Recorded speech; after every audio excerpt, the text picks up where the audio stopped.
Good evening and welcome back. Tonight, we're diving into the fascinating world of Greek mythology. As always, let me know where in the world you're listening from. Get cozy, settle in, and let's begin. In the beginning, there was no Olympus, no earth, no sea, no sky. There was only chaos. And chaos was not the kind of chaos modern tongues describe. Disorder, confusion, frenzy. It was older than language itself.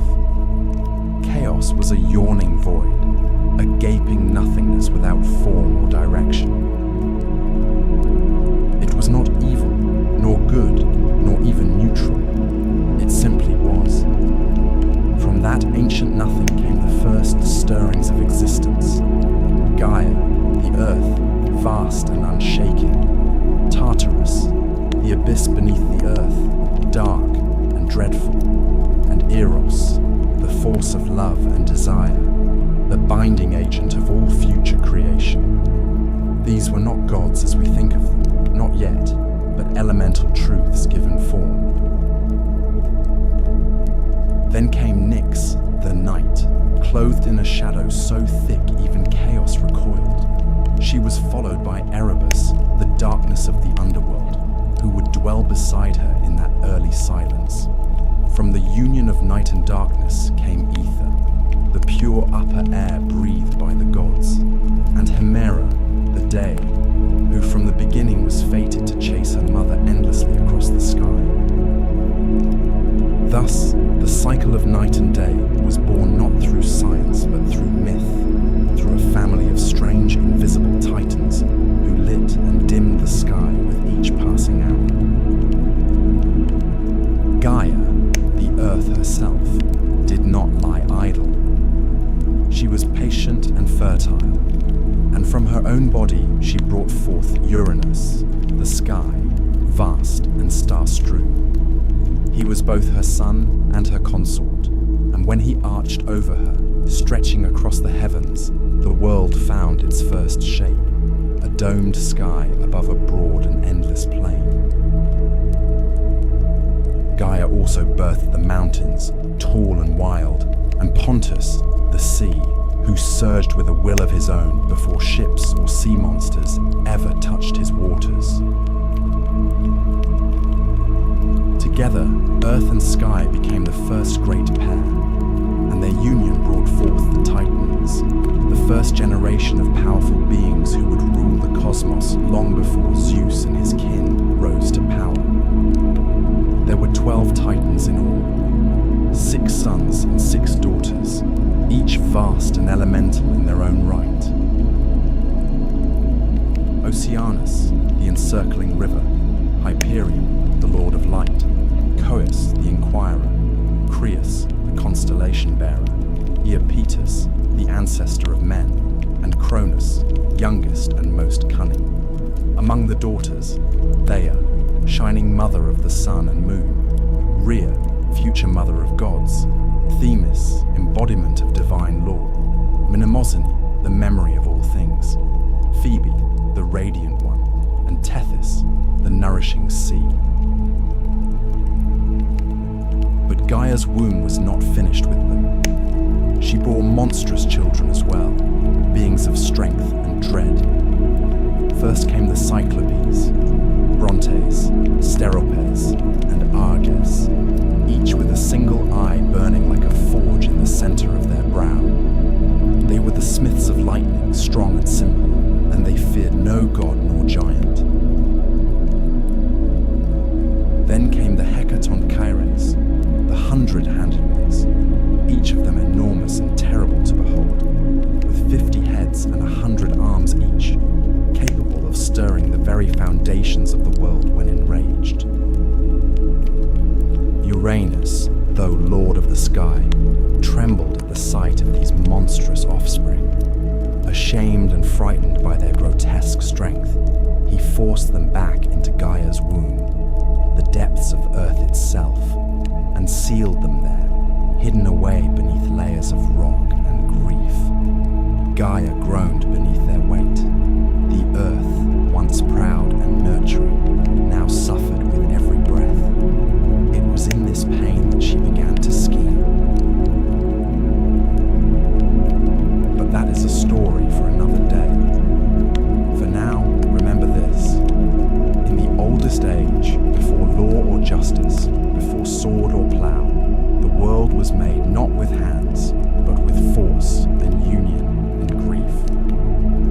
Chaos birthed the first forms, but it was Gaia, the Great Mother, who gave them ground to stand upon. The union of Gaia and Uranus, Earth and Sky, was the first great marriage of the cosmos.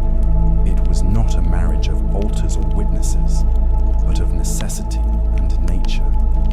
The sky stretched over the earth, holding her tightly, pressing her beneath his star-strewn body night after night. From their joining came the Titans and other mighty offspring, but also a deep and growing sorrow. For Uranus, though proud and vast, was a jealous and fearful father. He saw in the monstrous children Gaia bore not strength, but a threat to his dominion. He looked upon the Cyclopes and the 100-handed giants with revulsion, not wonder, and with swift, cruel judgment, he thrust them back into Gaia's womb, deep into the belly of the earth, where no light reached and no voice could echo. Gaia groaned beneath their weight. It was not only the agony of bearing them within her again, but the betrayal of her consort, of Sky, who should have cherished their children as she did. Night after night, Uranus descended upon her, pressing down the heavens to meet the earth, blind to her pain and deaf to her grief. She could endure no longer. And so, from her own flesh, she fashioned a weapon, not of bronze or iron, for such things had not yet been dreamed, but a great sickle of unyielding flint, jagged as truth and sharp as vengeance. Then she went to her Titan sons, the firstborn and mightiest among her children, and laid bare her suffering. "Your father has wronged me," she said. "He has caged your brothers. He has silenced the womb that bore you. Who among you will aid me?" One by one they turned away, fearful of their father's might. Only Cronus, the youngest, the shrewdest, the one with watchful eyes and a patient heart, stepped forward. "I will do it," he said. "Give me the blade." So Gaia set the trap. She waited for Uranus to descend, as he always did, laying himself across her in the dark. And from the shadows, Cronus sprang. With a steady hand and no hesitation, he brought the sickle down upon his father. The sky shook with Uranus's cry as the blade bit deep, severing the source of his power. Cronus cast the bloodied flesh into the sea, and from the crimson foam that rose upon the waves, something new was born. A figure of impossible beauty, terrible and irresistible in equal measure.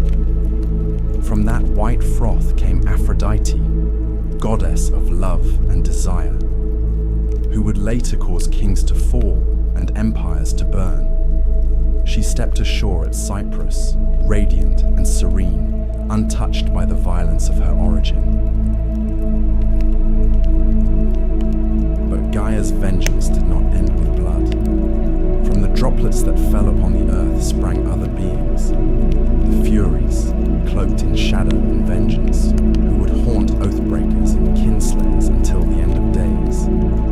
The giants, who in time would rise up against the gods themselves, and the Melia, nymphs of the ash trees, guardians of the wild and the old ways.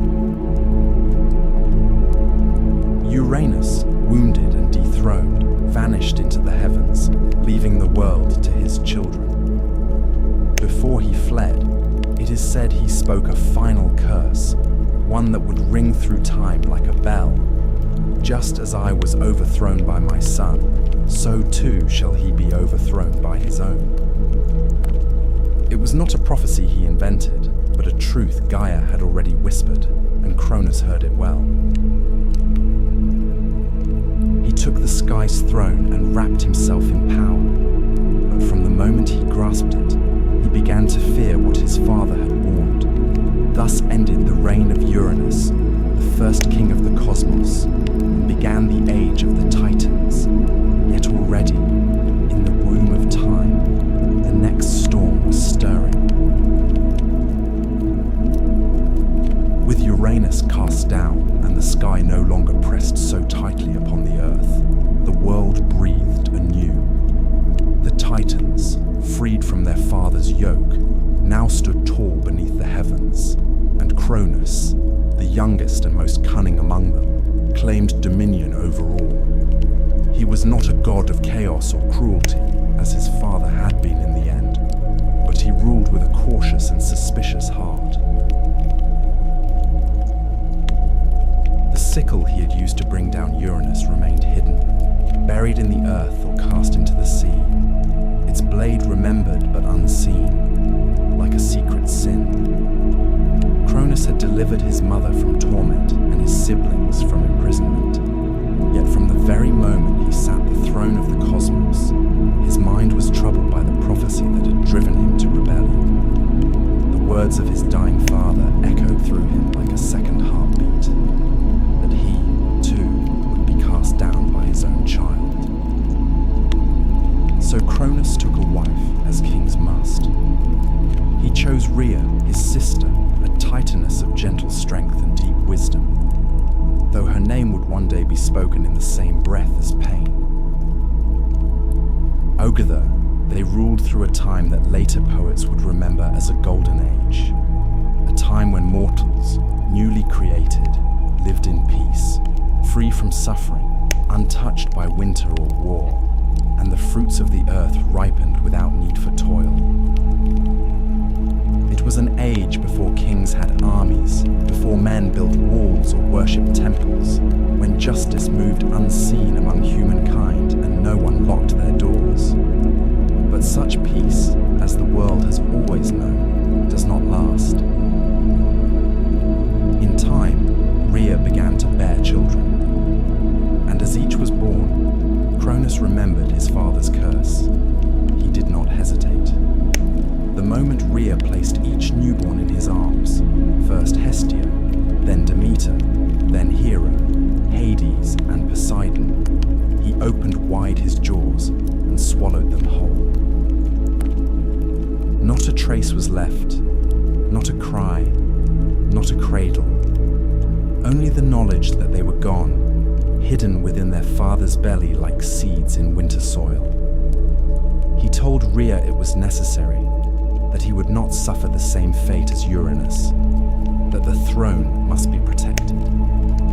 Rhea, though proud and strong, was powerless against him. She wept, but her tears changed nothing. 5 times she gave birth, and 5 times she lost her children to the hunger of her husband's fear. But the 6th time, she resolved to act. When she felt the child stir in her womb, she did not go to Cronus. She fled instead to the island of Crete, where the mountains met the sky and deep caves opened beneath the earth. There, hidden among shepherds and nymphs, she gave birth to her youngest son, Zeus. And from the moment of his birth, Rhea knew he was different. His cry shook the trees. His eyes opened before his first breath. And when he grasped her finger, he held it with the strength of fate itself. To deceive Cronus, Rhea wrapped a stone in swaddling cloth and presented it to him with trembling hands. He swallowed it greedily, thinking the danger had passed. But beneath Mount Ida, the infant Zeus was nursed in secret. He was guarded by the curates, warriors who danced and clashed their shields to drown out the sound of his cries, and fed by the goat Amalthea, whose milk gave him strength beyond measure. And as Zeus grew, so did the storm that would one day break the world. Yet for now, the age of Cronus held.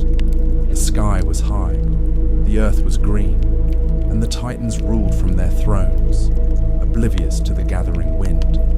But deep within Cronus, 5 children stirred in the dark, and far to the west, a child born in secrecy watched the stars and waited. In the hidden folds of Mount Ida, where the air was thin and the wind whispered ancient names through stone and pine, Zeus grew to manhood. Raised in secret, far from his father's gaze, he learned of the world not through books or scrolls, but from the silence of the high peaks, the rustling of leaves, and the cautious stories murmured by his guardians in firelight. He drank the milk of the divine goat Amalthea, who had nourished him from birth, and from her broken horn, torn by accident or omen, was born the cornucopia, symbol of endless bounty. When Amalthea died, Zeus hung her hide among the stars in her honor, and her memory became part of the sky he would one day command. But he was not born to stargazing or solitude. The blood in his veins was thick with prophecy, and his bones carried the weight of rebellion. As he came of age, Gaia herself began to stir. She remembered the betrayal of Cronus, the pain of her imprisoned sons, the 100-handed ones, and the Cyclopes buried deep in Tartarus. Her vengeance had not ended with Uranus. It had only been delayed. With words as old as stone, she whispered truth into Zeus's dreams, and in his waking hours, she guided his steps. First, she led him to Metis, the Titaness of wisdom, whose counsel was shrewd and whose loyalty leaned toward the future. With Metis's aid, Zeus fashioned a plan. To strike against Cronus, a king of Titans and time, would require more than strength. It would demand cunning. Zeus returned in disguise to the house of his father, and there, with Metis's craft, he offered Cronus a potion laced in wine, bittersweet and thick as honey. The drink stirred the old Titan's gut, and at last, with a shudder and a groan, Cronus vomited forth the children he had swallowed long ago. They came not as infants, but full-grown and gleaming, clad in the strength of gods, reborn into a world already poised for war. First Hestia, hearth and flame, then Demeter, goddess of the grain, then regal Hera, proud and sharp-eyed, then Hades, lord of the dead, and at last Poseidon, master of the deep. The 6 siblings stood together for the first time as one, and looked to the throne that had cast them into darkness. They would not forget. But Cronus was not without allies. The Titans rallied to him, his brothers and sisters gathering atop Mount Othrys, the old seat of power in the south. Oceanus remained apart, too old or too wise for blood feuds, but the others, Coeus, Crius, Hyperion, Iapetus, took up arms. So began the war the poets called Titanomachy, the clash of Titans and Olympians, a war that tore across the heavens and split the earth to its core. For 10 years the battle raged without end. The sky darkened with storm and smoke. Thunder and fire echoed across the mountains, and the world below, still young and silent, watched in dread as its masters fought for the right to rule. The Titans held Othrys, tall and time-worn, while Zeus and his kin made their stand upon Mount Olympus, a peak still unscarred by war. The battles were terrible and unrelenting. Lightning tore open the skies, and tidal waves swallowed islands whole. Volcanoes bled fire, and winds howled like wolves. At times the war seemed endless, neither side able to land the final blow. But Gaia, ever watchful, knew that the balance could not tip without what had been long buried. She counseled Zeus once more. If he were to win, he must descend into Tartarus and free close uncles, the Cyclopes and the Hecatonchires, whom Cronus had kept locked in chains out of fear. With his siblings beside him, Zeus broke the gates of the underworld and released the imprisoned powers. The Cyclopes, grateful and eager, gifted Zeus his greatest weapons, the thunderbolt, the symbol of sky and storm. To Poseidon, they gave the trident with which he would command the seas, and to Hades, a helm of darkness that would make him unseen. The Hecatonchires, giants with 100 hands, joined the fight at last, hurling mountains like stones and battering the Titans with the fury of ancient things unbound. With these allies, the tide turned. The Olympians pressed forward with a fury no Titan could match. Cronus, proud and unyielding, fought to the last. But the prophecy, as always, unfolded without mercy. The Titans fell. One by one they were driven down, cast from the high places of the earth. Zeus did not slay them. He imprisoned them as his father had done before. Deep into Tartarus, they were hurled, bound in chains forged by the 100-handed ones, behind bronze gates that would never rust or break. Only a few escaped that fate: Prometheus and Epimetheus, who had sided with the gods, and Themis, who foresaw the justice of their rule. So ended the reign of the Titans. The sky cleared, and the world, scarred by fire and war, began to heal. The throne passed to Zeus, not by birthright, but by might and wisdom and fate fulfilled. Yet even as he claimed the heavens, the shadow of Cronus' curse lingered behind him, like the echo of an old song. For power, once seized, must always be watched, and no ruler, god or mortal, sits secure forever.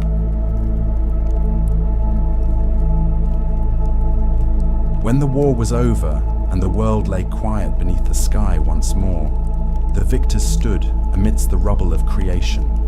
The Titans were chained in the depths of Tartarus, their groans swallowed by that black abyss from which no echo returned.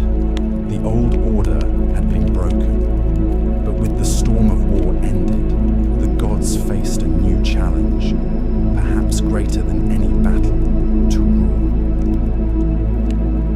For conquest may be won with fire and fury, but rule demands judgment, patience, and division. The world was wide and wild, and filled with powers both known and yet unnamed. It could not be held by one alone. Zeus, eldest among the gods now born again, stood at the center of this new age. Though not the firstborn, he was first in might, first in cunning, and first to move when action was demanded. But the old laws, carved not on stone, but into the bones of the cosmos itself, did not grant him sole dominion. He had two brothers, both tempered by war and made strong in their own right: Poseidon, who had driven the sea to foam in his wrath, and Hades, who had worn the helm of darkness and moved unseen through battlefield and cavern alike. They too had shed blood, taken risks, and suffered loss. The throne of the cosmos could not belong to Zeus alone, lest the seeds of war be sown anew, this time among brothers.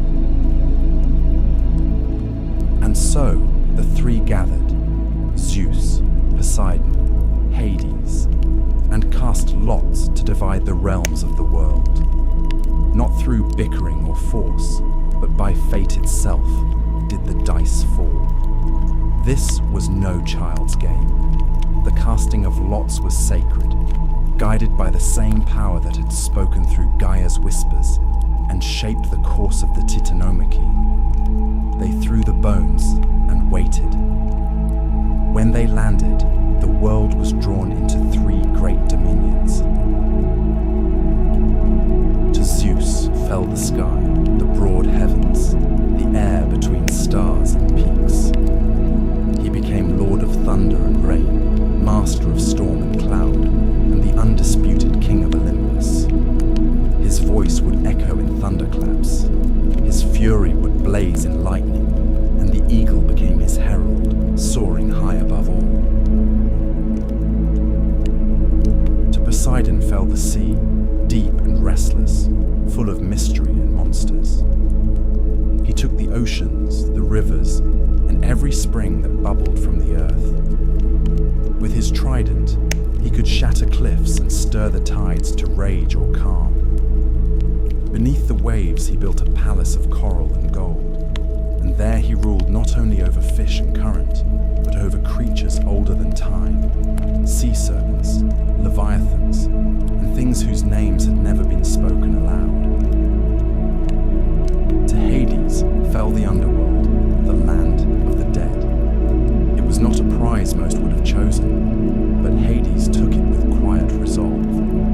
He ruled the shadowed realm with stern dignity, his kingdom hidden beneath the earth where the sun did not shine. There he became master of the shades, the judge of mortal souls, and guardian of wealth hidden in the deeps, gems, metals, and secrets lost to time.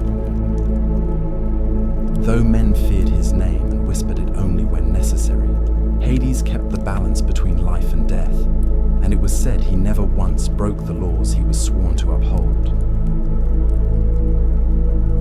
The earth itself, Gaia's own flesh, was left as a common realm, shared by all. The mountains belonged to no one, the fields were roamed by mortals and spirits alike, and the forests grew wild under no single banner. It was a realm in between, where gods might walk and mortals might see them. But it was also where ambition brewed, and where fate would continue to work its quiet will. Thus, the world was ordered, sky, sea, and underworld.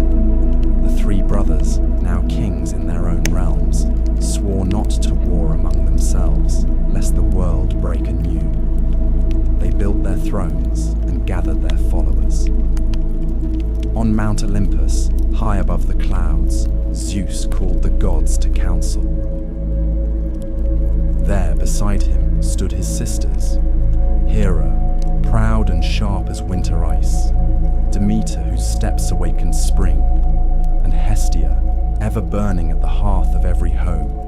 And others came, new and old, Athena, born from wisdom and war, Apollo, golden and far-seeing, Artemis, silent and swift, Ares, bloody-handed, Hermes, fleet of foot and mind, Hephaestus, limping but brilliant, and Aphrodite, whose smile could unravel kings. It was the beginning of a new age, the age of Olympus. But though the thrones had been set and the realms divided, the world would not stay still for long. The gods, for all their power, were not immune to pride, nor love, nor rage, and the mortals who now began to rise across the lands would bring their own stories, their own wars, and their own share of sorrow. The heavens had been won, but peace is never simple when gods sit the throne. When the smoke of war faded and the world was cast once more in sunlight, Mount Olympus became the seat of a new and glittering court.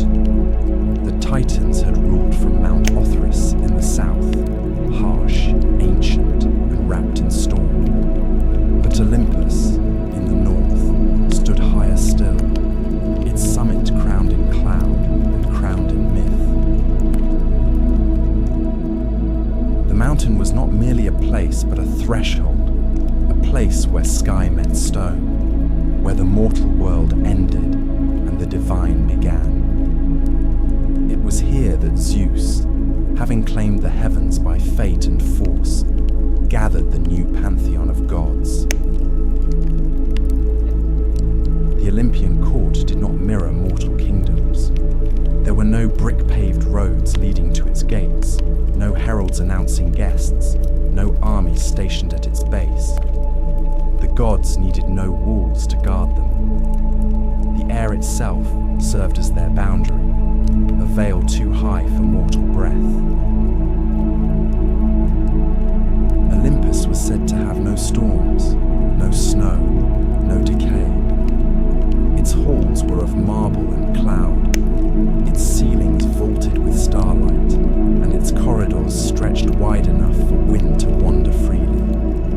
Here, the gods walked not as shadows or omens, but in full form, radiant, terrible, and more alive than anything that walked the earth below.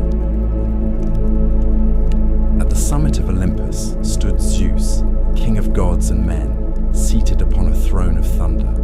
He ruled not by brute strength alone, though his power was unmatched, but by the will of fate and the long memory of war. His voice carried like distant thunder. His eyes saw beyond clouds and time, and in his hand he carried the thunderbolt, the Cyclops' gift, the symbol of judgment swift and final. But even he did not rule alone. Around him stood the others, each a pillar in the new order of the world. Hera sat beside him, not merely as wife, but as queen, sovereign in her own right. She was the goddess of marriage, of queenship and childbirth, and the silent fury of a woman wronged. Proud and unyielding, Hera remembered every slight, and her jealousy would one day shape the fates of gods and mortals alike. Her crown was not one given, but earned, forged in the fires of betrayal and bound by the sacred oaths of Olympus. Demeter came next, the goddess of grain and growth. Where her feet touched the earth, the soil softened and seeds stirred. Her presence brought harvest and plenty, and without her, the fields grew barren. She did not sit high among the thunder and marble, but walked often in the world below, watching over the ploughmen and mothers who whispered her name at dawn. She was older than most, quieter than many, but none doubted her power. Then there was Hestia, goddess of the hearth, the firstborn of Cronus and Rhea, and the last to be freed from her father's belly. She asked for no temple, no grand myths, no wars or lovers. She tended the eternal flame in the center of Olympus and watched over every home and hearth on earth. Her power was gentle but ever present, for as long as fire burned in a household, Hestia lived there too. The younger gods came in time, some born in Olympus, others delivered by strange means. Athena was first among them, born not of womb, but of wisdom. When Zeus swallowed Metis, fearing her unborn child would surpass him, he thought the matter ended. But Metis did not die. She lived within him, whispering, scheming, crafting knowledge in the dark. One day, Zeus groaned in agony, and with a blow to his skull, Athena sprang forth, fully grown, clad in bronze, spear in hand, her eyes clear and sharp as flint. She became goddess of wisdom, strategy, and just war, a virgin warrior with no patience for frivolity. Apollo and Artemis came next, twins born of Leto, a titaness who wandered long and weary to find a place to give birth. No land dared offer her sanctuary, for Hera's wrath was vast and vengeful. At last, the floating island of Delos accepted her, and there she bore her children. Apollo, golden-haired and bright, became the god of light, prophecy, music, and healing. His sister Artemis, swift and silver, was goddess of the hunt, of wild things and moonlight. Together, they marked a new generation of gods, restless, radiant, and intimately tied to the mortal world. Then came Ares,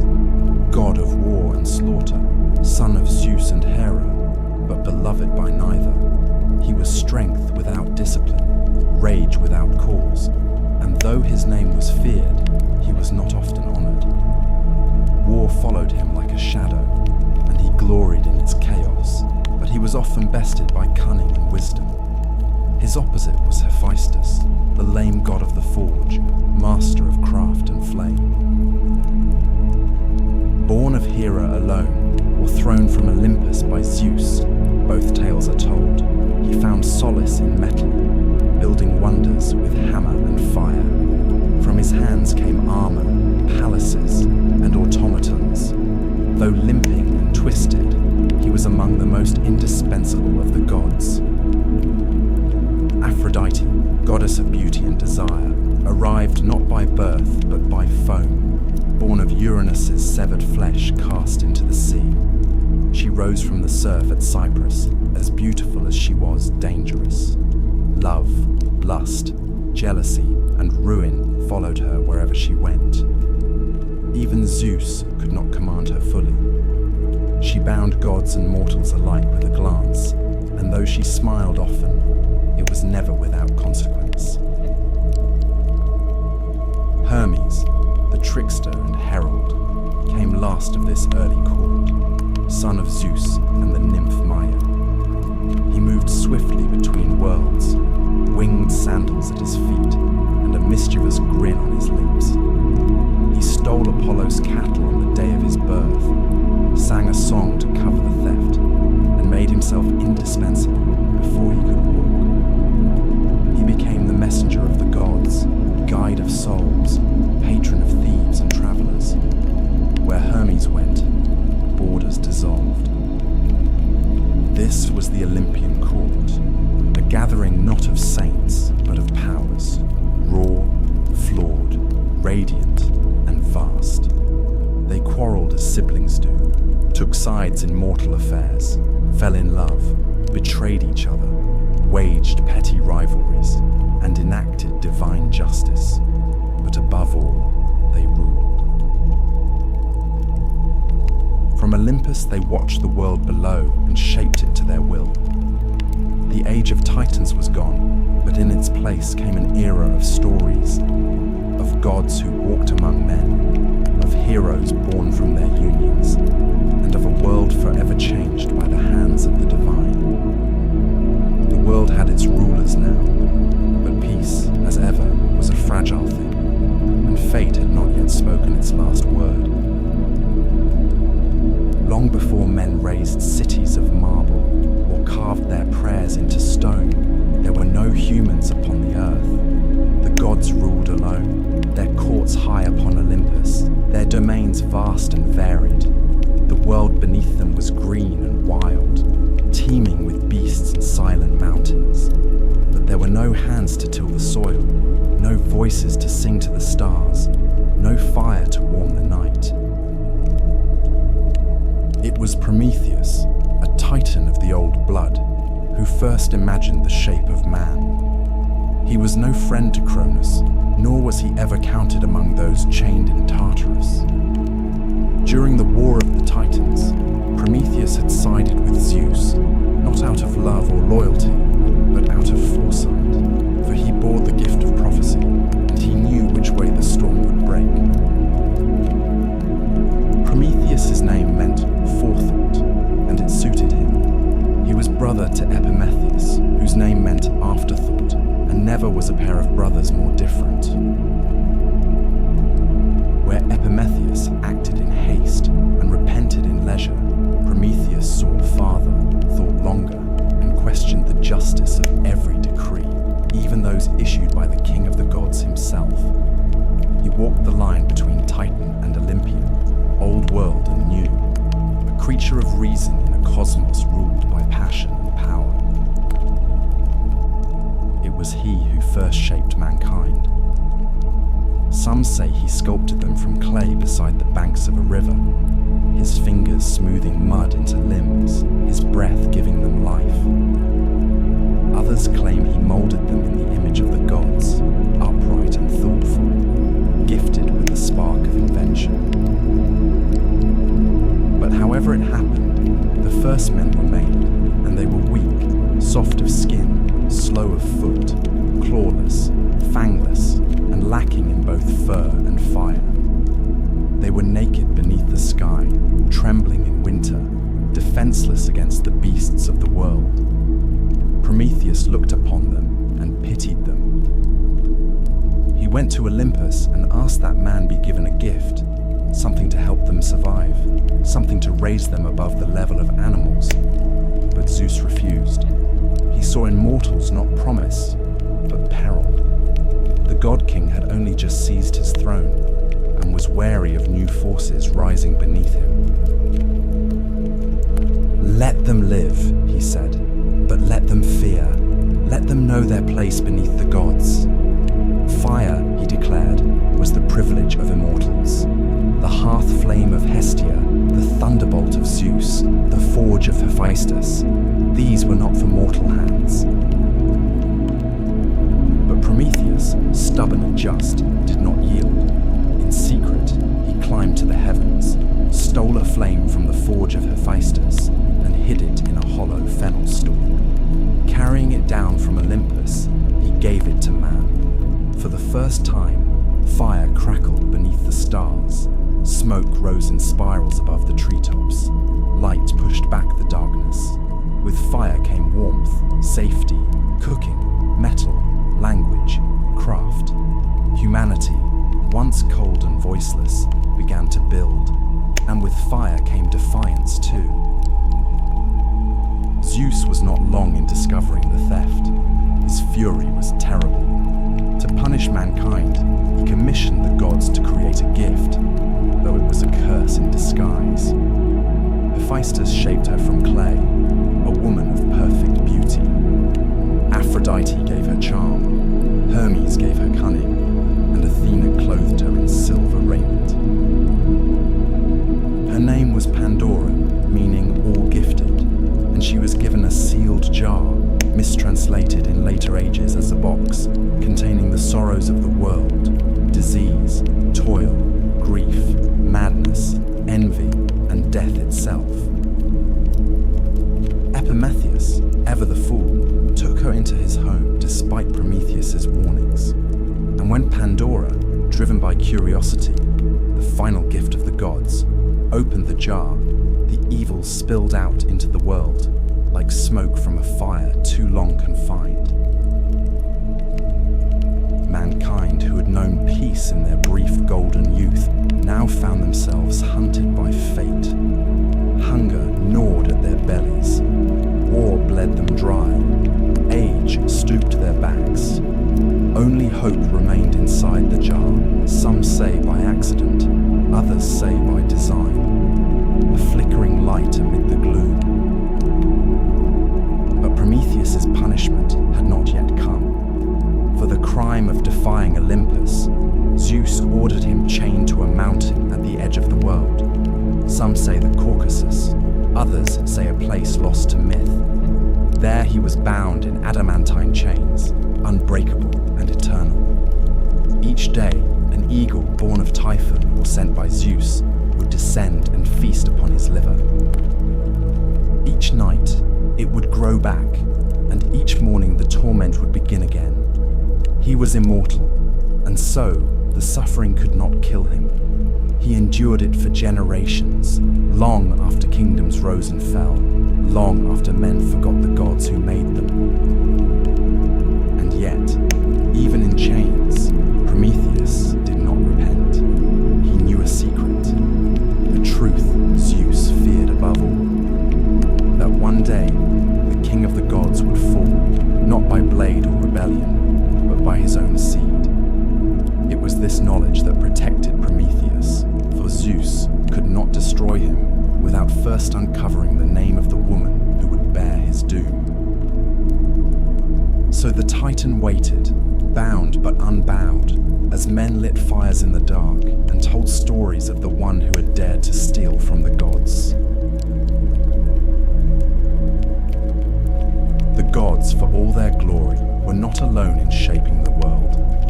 Beneath Olympus, on the soil that drank the rain and felt the sun's warmth, mankind struggled, rose, and fell, again and again.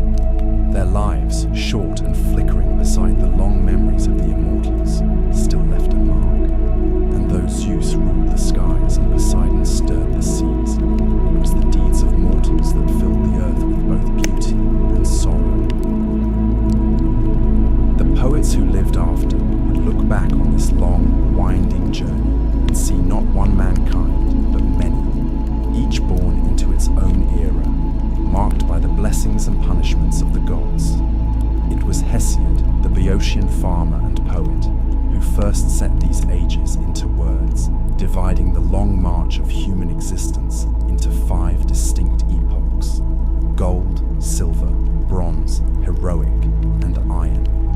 Each was less than the one before, save one. In the beginning, there was the Golden Age, and it was unlike any time that followed. It came during the reign of Cronus, before the gods had learned to fear rebellion, and before the earth bore the weight of iron or war. In those days, men lived like gods themselves, free from pain, untouched by age, and unburdened by toil. The earth gave forth her bounty without coaxing, offering harvests in every season.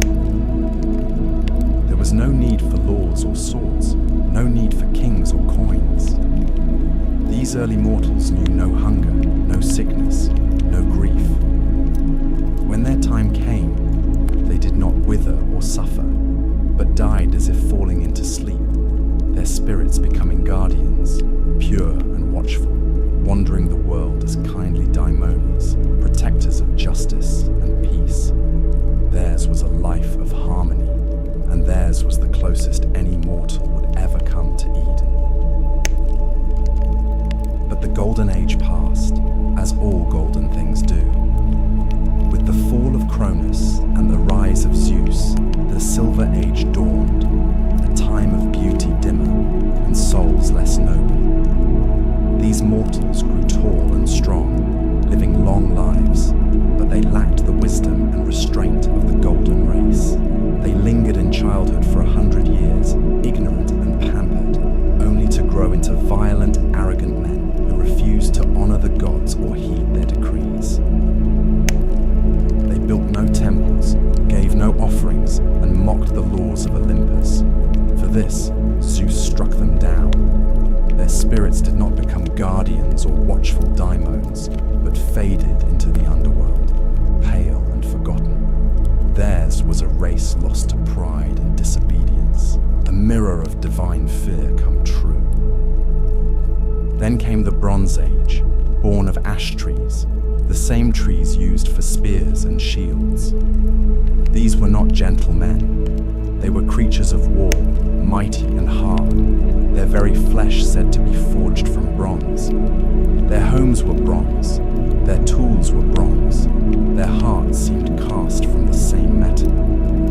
They lived for battle and died by it, sowing the world with blood and ash.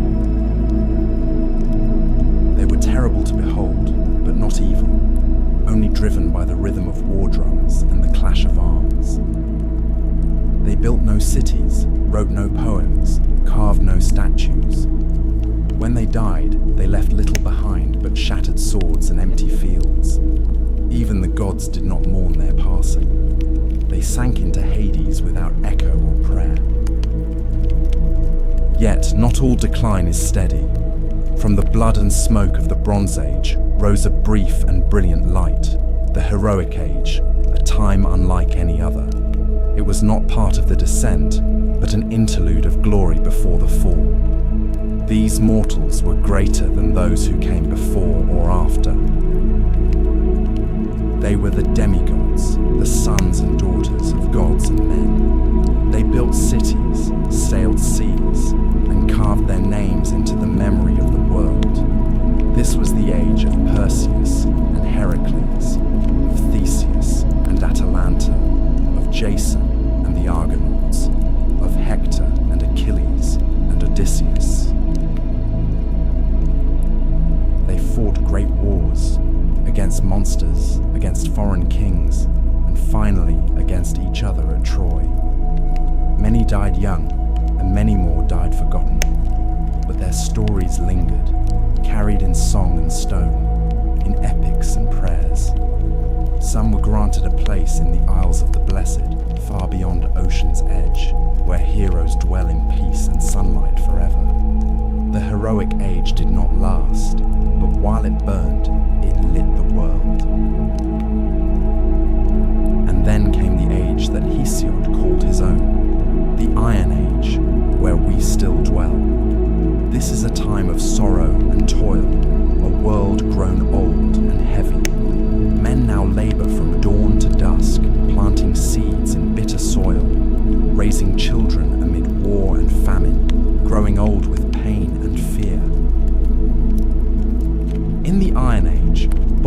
break easily between friends, between kin, between guest and host. Justice, once tall and golden, now walks with her eyes averted. Lies are many, oaths are cheap, and the gods, if they still watch, do so with silence. In this age, mortals build towers but forget their ancestors. They chase gold and power and cut down the forests that fed them. It is an age of struggle, and it is said that one day even this will pass. One day, the gods will turn their backs entirely. One day, Zeus will cast down his thunderbolt, and humankind will vanish like smoke on the wind. Yet for all that, the Iron Age endures. Men still build, still hope, still tell stories of a time when mortals were golden and gods walked among them. And perhaps that hope, fragile though it is the one gift Zeus did not take back when Pandora opened the jar. In the waning light between the age of gods and the age of men, there came a generation of mortals unlike those before or after. Men born not from clay alone, but from divine blood and mortal wombs, shaped by both Olympus and earth. These were the heroes. Their lives were brief, their fates often cruel, but their names would echo through time like the rumble of a distant storm. Among the first and greatest of them was Perseus, slayer of monsters, founder of dynasties, and by blood and deed, the forerunner of all who would wear a hero's crown. Perseus's tale begins not in battle, but in prophecy and fear. His mother, Danae, was a princess of Argos, daughter to King Acrisius. The king, like all kings of that age, feared what he could not control. An oracle warned him that his daughter would bear a son destined to kill him. Such prophecies, in myth as in life, cannot be bribed or reasoned with. So Acrisius did what kings so often do when faced with a truth they fear. He sought to destroy the cause. He locked Danae in a tower of bronze beneath the earth, a room sealed against time and men alike. But the gods, as they often did, laughed at mortal precautions. Zeus, in the form of golden rain, slipped through cracks no wall could keep and fell upon Danae in her solitude. From that union, Perseus was conceived. When Acrisius discovered the child, he dared not spill royal blood directly, for even tyrants fear the wrath of the gods. Instead, he placed Danae and her infant son into a wooden chest and cast them into the sea, trusting Poseidon or chance to drown them. But the sea is as fickle as fate. The chest did not sink, but drifted across the wine-dark waves to the island of Seriphos, where a humble fisherman named Dictys drew it ashore. He took them in, raised Perseus as his own, and in time the boy grew tall and strong, with the bearing of kings and the eyes of storms. But peace is never a long companion to those who carry destiny. The ruler of Seriphos, King Polydectes, took notice of Danae's beauty and desired her. Perseus, grown into manhood, stood between his mother and the king, a wall of defiance. Polydectes, unable to strike the son without dishonoring himself, chose cunning over strength. He announced a false marriage, some say to Hippodamia, and demanded that all men of the island offer him a gift. Perseus, without gold or horses, boasted that he would instead bring the king a greater prize, the head of Medusa, the mortal Gorgon whose gaze could turn flesh to stone. The task was cruel, and Polydectes knew it. No man who had sought Medusa had ever returned. She was one of 3 Gorgon sisters, born of ancient sea deities, hideous and winged, their heads wreathed in snakes, their eyes cursed. Only Medusa was mortal. Her sisters were immortal, and none could be approached without peril.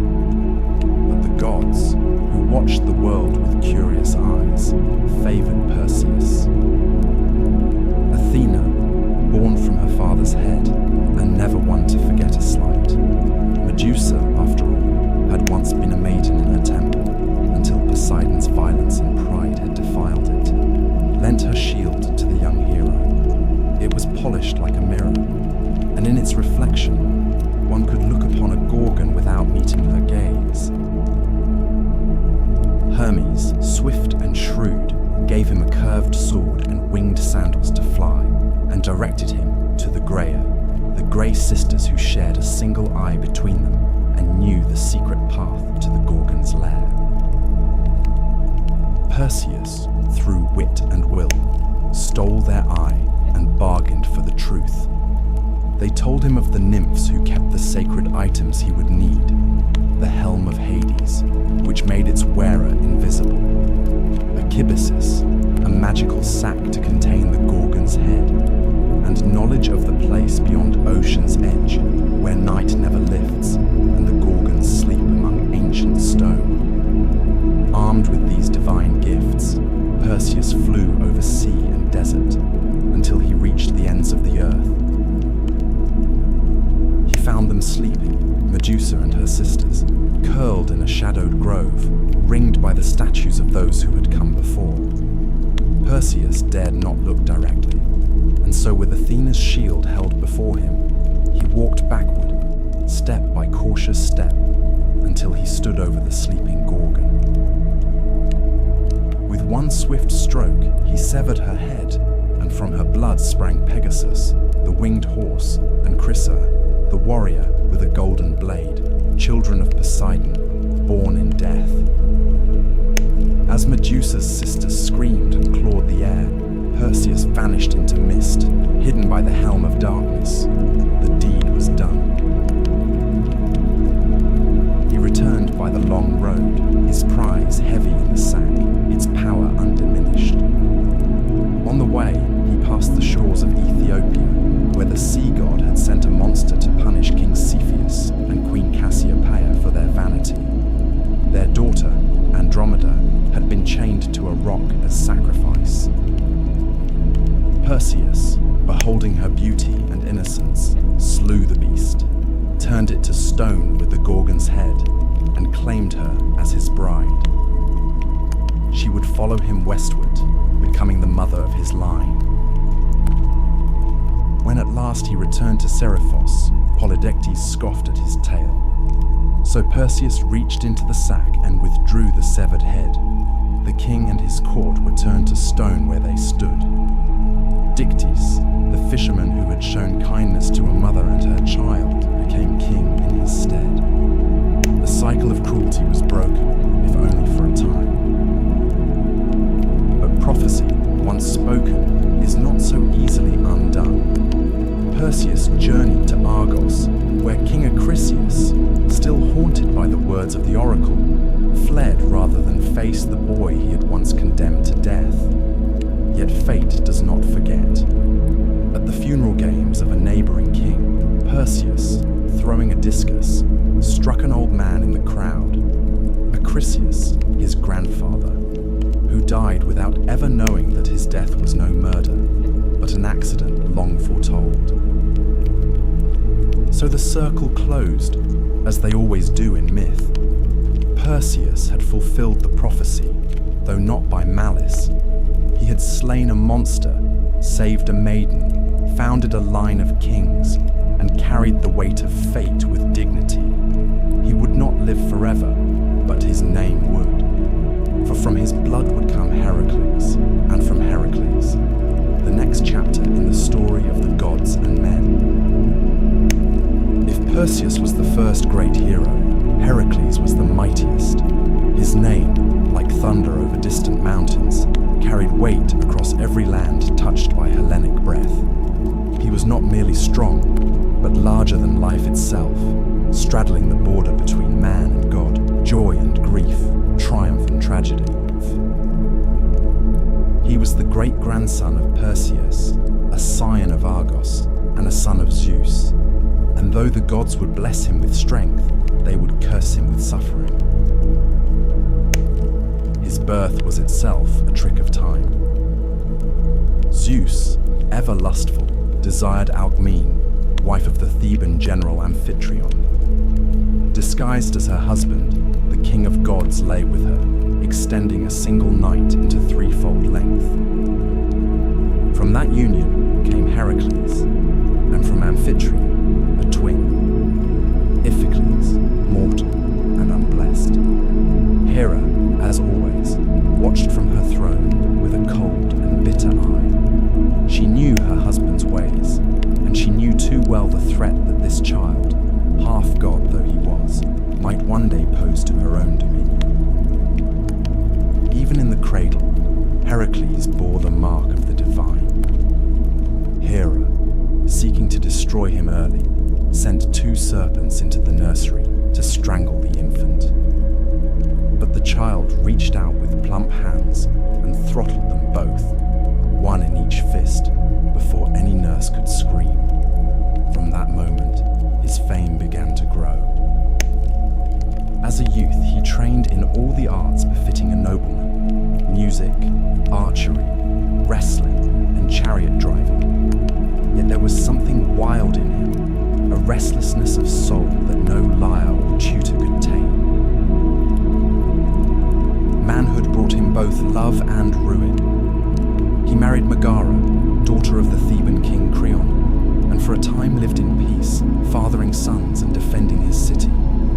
But Hera had not forgotten. In a fit of divine wrath, she clouded Heracles' mind with madness.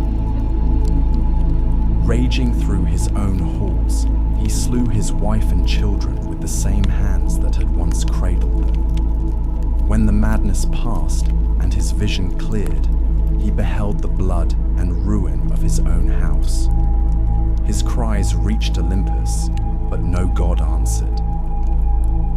To atone, he sought out the oracle of Delphi. The Pythia, speaking in riddles, told him he must submit to the will of Eurystheus, king of Tiryns, his cousin, lesser in strength, but greater in fate. Only through servitude, through suffering, could Heracles earn redemption. Thus began the 12 labours, deeds so great and terrible that even the gods took notice. The first labour was to slay the Nemean lion, a beast whose golden hide could not be pierced by mortal weapons. Heracles cornered it in its cave and strangled it with his bare hands. He flayed the beast using its own claw and wore the skin as armour thereafter, a second hide to shield him from the world. The second was the Linnaean Hydra, a serpent with 9 heads, 2 of which would grow back for everyone severed. Heracles battled it in the swamps, aided by his nephew Iolaus, who cauterized the stumps as they were cut. From the last head, immortal and venomous, Heracles harvested its ichor and dipped his arrows in it, making them deadly even to gods. The third labour was the capture of the Ceryneian hind, a golden-horned deer sacred to Artemis. Heracles chased it for a year across hills and rivers before gently capturing it alive, earning the goddess's reluctant approval. The fourth labour led him to the Erymanthian boar, a monstrous beast of the wild. He wrestled it in the snow-covered heights of Arcadia and dragged it back to Tiryns bound in chains, laughing as Eurystheus hid in terror inside a bronze jar.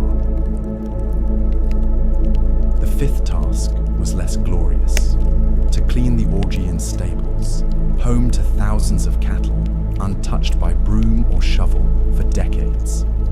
Heracles, ever the problem solver, rerouted rivers to wash away the filth in a single day. The sixth was to drive away the Stymphalian birds, man-eating creatures with bronze beaks and razor-feathered wings. With the aid of Athena's rattle, he startled them into flight and shot them down from the sky. The seventh labour took him far west to capture the Cretan bull, a beast of divine origin that had fathered the Minotaur. Heracles wrestled it and brought it back alive, while the bull's gaze burned with madness and sea-salt fury. The eighth labour sent him north to Thrace, where he tamed the mares of Diomedes, flesh-eating horses that gnashed their teeth for human meat. He fed Diomedes, their master, to them, and the beasts grew docile. The ninth labor required diplomacy and blood. Heracles was sent to retrieve the girdle of Hippolyta, queen of the Amazons. Though the queen agreed to gift it peacefully, Hera spread rumors among the warrior women, and battle broke out. Heracles slew Hippolyta and escaped with the belt. The 10th led him to the edge of the known world, to Erythea, where he stole the cattle of Geryon, a triple-bodied giant. He built the pillars of Heracles at the Strait of Gibraltar and fought the giant, his herdsman, and his hound all at once before driving the red cattle back across continents. But Eurystheus, seeking to discredit him, declared 2 labors invalid, claiming Iolaus had helped with the Hydra and the rivers with the stables. 2 more were required. The 11th was to steal the golden apples of the Hesperides, guarded by nymphs and a dragon coiled around the tree's base. Heracles tricked Atlas, the sky-bearer, into retrieving the apples while he held the heavens. When Atlas tried to leave him the burden, Heracles asked for a moment to adjust his cloak and took back the sky while fleeing with the fruit. The 12th and final labor was the most harrowing, to descend into Hades itself and bring back Cerberus, the 3-headed hound. Armed with nothing but his strength, Heracles journeyed to the underworld, presented himself before Hades, and with the gods' grim permission, wrestled Cerberus into submission and led the beast, snarling and frothing, into the land of the living. With that final labor, his redemption was won. Yet Heracles' life was not yet at peace. He fought more battles, took new wives, and fathered many children. But Hera's hatred endured. In the end, it was not blade or monster that killed him, but the poisoned blood of the centaur Nessus, smeared upon a tunic gifted by his wife Deianira, who believed it a love charm. As the poison burned through his flesh, Heracles built his own pyre upon Mount Oeta. No mortal dared light it, until Philoctetes, a simple shepherd, stepped forward. For that, he was given the hero's bow. Heracles was consumed by flame, but in death he was reborn. Zeus lifted him to Olympus, where he was granted immortality and married to Hebe, goddess of youth. He became not just a hero, but a god. His labors, born of grief and guilt, became the very measure of heroism. Where others were remembered in story, Heracles was remembered in shrines, in games, and in the hearts of men who, though mortal, dared to dream of greatness. If Heracles was the greatest of Greek heroes, then Theseus was the most political, the most cunning, the most human. He was not merely a slayer of beasts or a breaker of curses. He was a builder of cities, a weaver of laws, and the founding spirit of Athens, the city that would one day name itself the cradle of civilization. His story is tangled with myth and memory, with the thunder of heroes and the whisper of politics. In him lived both brute strength and bright reason, the dual spirit of a nation that worshipped Athena with spear in hand and olive branch on the brow. Theseus was born of 2 fathers, King Aegeus of Athens and Poseidon, god of the sea. His mother Aethra lay with both on the same night, one mortal, one divine. From this double union came a boy of destiny, raised far from Athens in the city of Troezen, unaware of the great blood in his veins. Before leaving, Aegeus had hidden a sword and sandals beneath a heavy stone, telling Aethra that when the boy was strong enough to lift the stone, he would be ready to claim his birthright.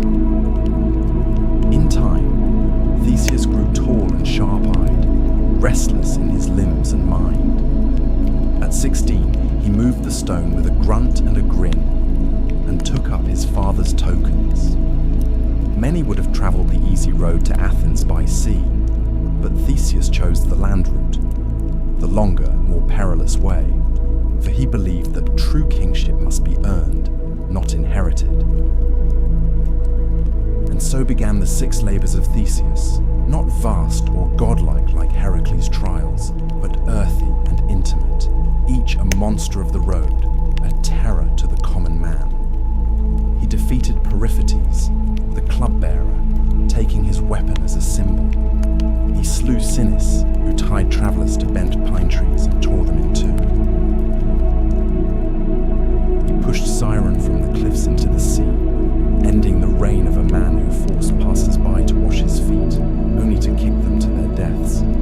He overcame Tersion, the wrestler, by outmatching brute force with technique, and Procrustes, who made beds fit travellers by stretching or cutting them, found his own death in the same iron frame. Theseus did not just survive, he cleaned the land as he passed through it, paving the way for Athens itself to rise.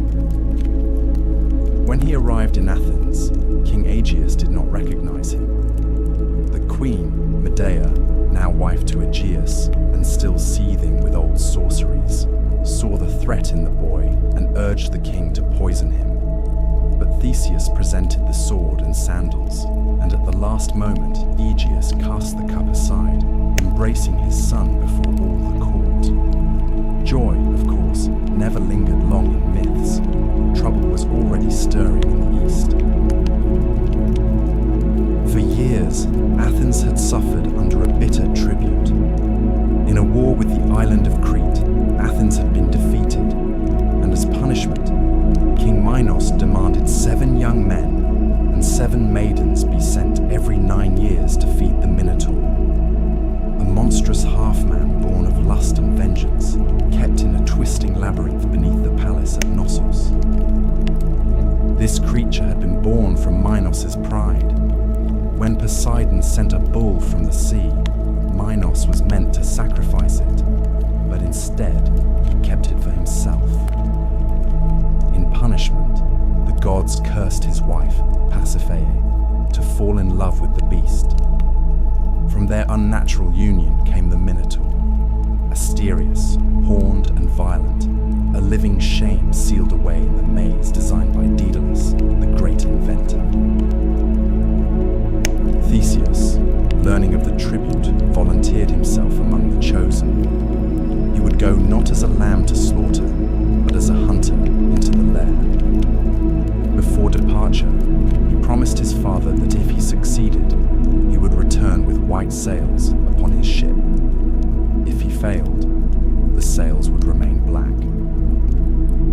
Upon arrival in Crete, fate turned again. Ariadne, daughter of Minos and half-sister to the Minotaur, saw Theseus and loved him.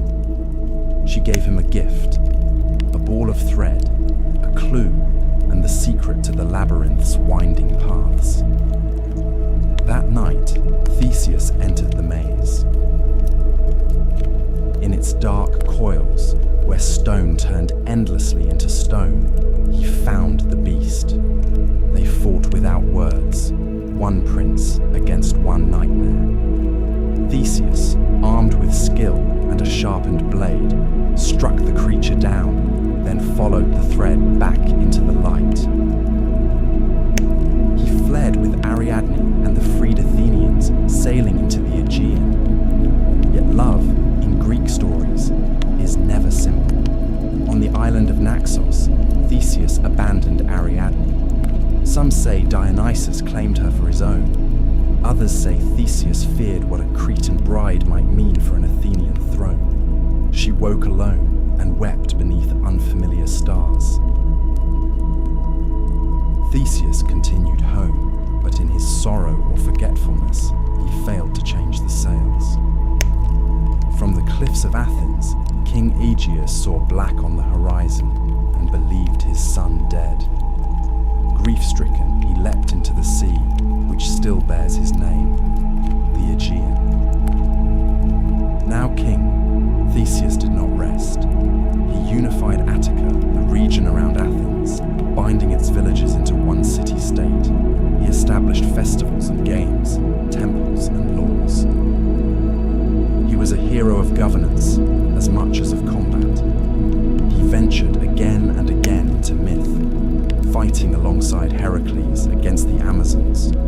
journeying to the underworld with Pirithous, his reckless friend, to steal Persephone herself from Hades. That journey ended in failure. Pirithous was swallowed by the earth, and Theseus was trapped upon the chair of forgetfulness, his memory eroded by the air of death. Only Heracles, on his own journey, tore him free. But time, as ever, turns. In the end, the Athenians, tired of kings and haunted by new heroes and new philosophies, drove Theseus into exile. He fled to the island of Skyros, where he was betrayed by a jealous king and cast from a cliff. His bones would later be retrieved by the Athenians and buried in honor, but at the time of his death, he was alone. No crowd, no crown, no chorus. And yet, his legacy endured. Where Heracles symbolized the strength of the body, Theseus embodied the strength of the polis, the city, the law, the people bound by more than blood. Athens would rise on his shoulders, and though it would worship Athena, it would remember the king who built its bones. Long before Troy burned and long after the Titans fell, there came a voyage unlike any other. A quest that crossed continents and gods, bound heroes into brotherhood, and ended in betrayal and exile. It was a tale of dragons and oaths, of kings usurped and thrones reclaimed. And at the center of it all was Jason, a prince exiled in childhood, a hero groomed not by war or prophecy, but by the long, slow fire of vengeance. His tale began in Iolcus, a coastal kingdom in Thessaly, where King Aeson, Jason's father, had been usurped by his own brother Peleus, a man who worshipped no law but power. Fearing the boy who might one day rise against him, Peleus sought to kill Jason at birth. But Aeson, forewarned, sent the infant away, smuggled from court and raised in secret by the wise centaur Chiron, who had trained Achilles, Asclepius, and other sons of fate. Jason grew strong in the wild, fed on honey and knowledge, his limbs hardened by hunting, his mind by songs of kings who had fallen and risen again. Years passed. Jason returned to Iolcus, a man, clad in a single sandal. For as he crossed the river Anaurus, he had lost one in the muddy current, while carrying an old woman across. The woman, of course, was Hera in disguise, testing the young hero. When he entered the city, Peleus saw the one-sandaled stranger and turned pale, for the oracle had once warned him, "Beware the man who comes with one shoe." Jason, bold but not foolish, did not draw a sword or raise a cry. He spoke plainly. He was Aeson's son and rightful heir. Peleus, too shrewd to strike openly, feigned welcome and offered a test. "If you wish to be king," he said, "then prove yourself worthy. Retrieve for me the golden fleece from the far land of Colchis. Bring back that ancient prize, and I will yield the crown." The ram had flown him across the sea, and when Phrixus reached safety in Colchis, he sacrificed the beast in gratitude. Its fleece, gold as fire, was nailed to an oak in a sacred grove, guarded by serpents and shadow, watched over by King Aeetes, son of the sun god Helios. No Greek had ever gone there and returned. But Jason accepted the challenge. He summoned the greatest heroes of his time to join him, and they came, not as soldiers, but as volunteers, each seeking glory. Heracles came, and Orpheus with his lyre, Atalanta the huntress, Castor and Pollux, the sons of Zeus, Meleager, Theseus, Zetes and Calais, winged sons of the north wind, 50 heroes in all. Together they boarded a ship named Argo, built by Argus under Athena's guidance. In its prow, she set a piece of sacred oak from Dodona, a timber that could speak in prophecy. The ship itself was a character in the tale, whispering warnings and guiding fate. They sailed east, passed shores and tempests into legend. Their first trials were not of monsters, but of men. On Lemnos, they met a land ruled by women who had slain all their husbands. There, Jason lay with Hypsipyle, queen of the isle, and begot sons he would never see grown. In Thrace, they encountered the blind seer Phineus, tormented by the harpies who fouled his food. The winged boarheads drove the creatures off, earning Phineus's prophecy. A path through the deadly clashing rocks, two cliffs that slammed shut like jaws upon any who tried to pass. At Phineus's advice, they released a dove. It flew through and lost only a single tail feather. The Argo followed at full speed, and the rocks caught her stern, but just barely. From then on, the passage remained still. The sea, it seemed, respected those who dared. At last, they reached Colchis, a land of fire and iron. King Aeetes did not kill them on sight. Jason was a stranger, and in that ancient world, strangers were sacred. But Aeetes agreed to grant the fleece only if Jason completed 3 tasks.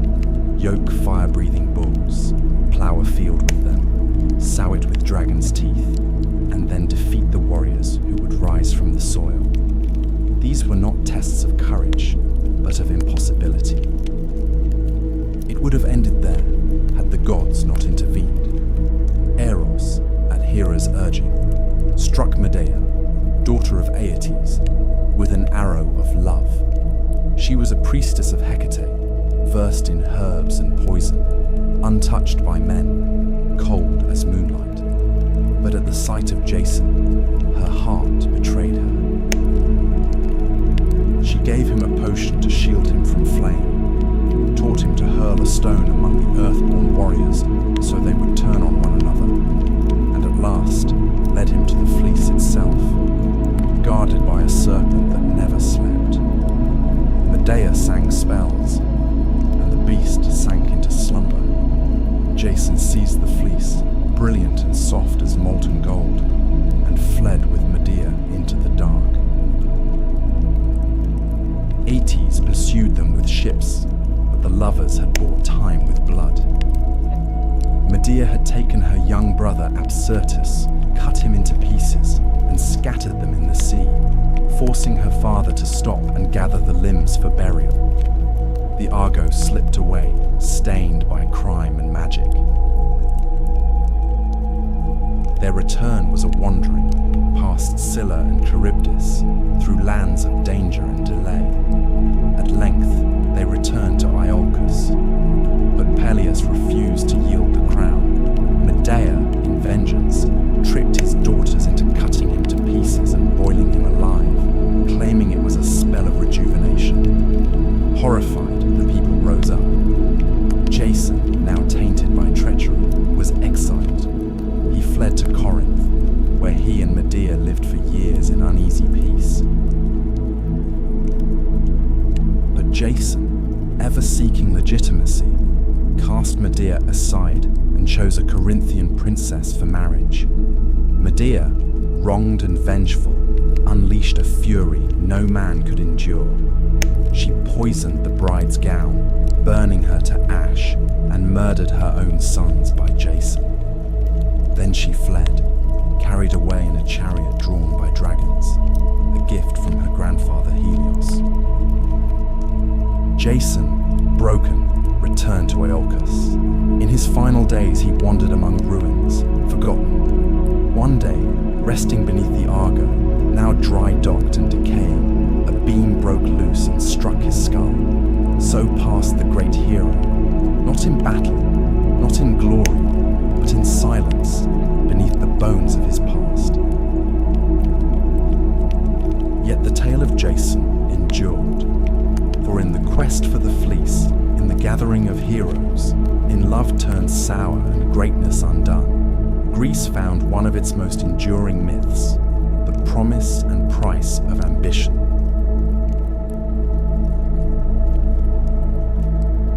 There are few bloodlines in Greek myth more accursed than the royal house of Thebes.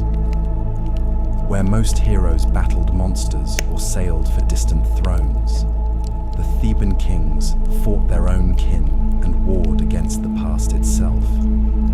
Their legacy is not carved in bronze or sung in triumph, but written in riddles, madness, and murder.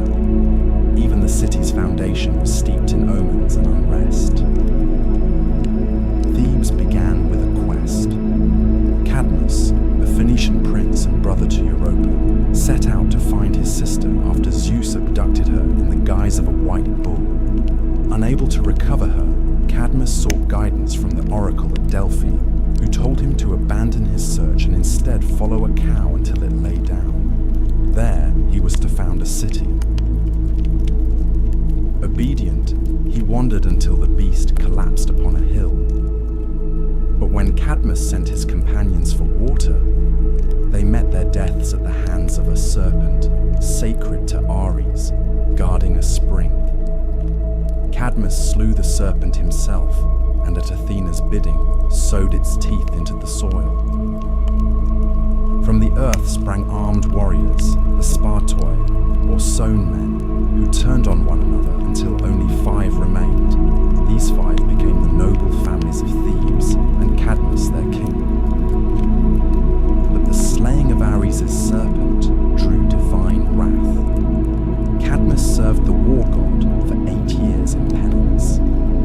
He married Harmonia, daughter of Ares and Aphrodite, and the gods themselves came to their wedding. The couple received a cursed necklace forged by Hephaestus, a thing of beauty that would bring ruin to all who wore it.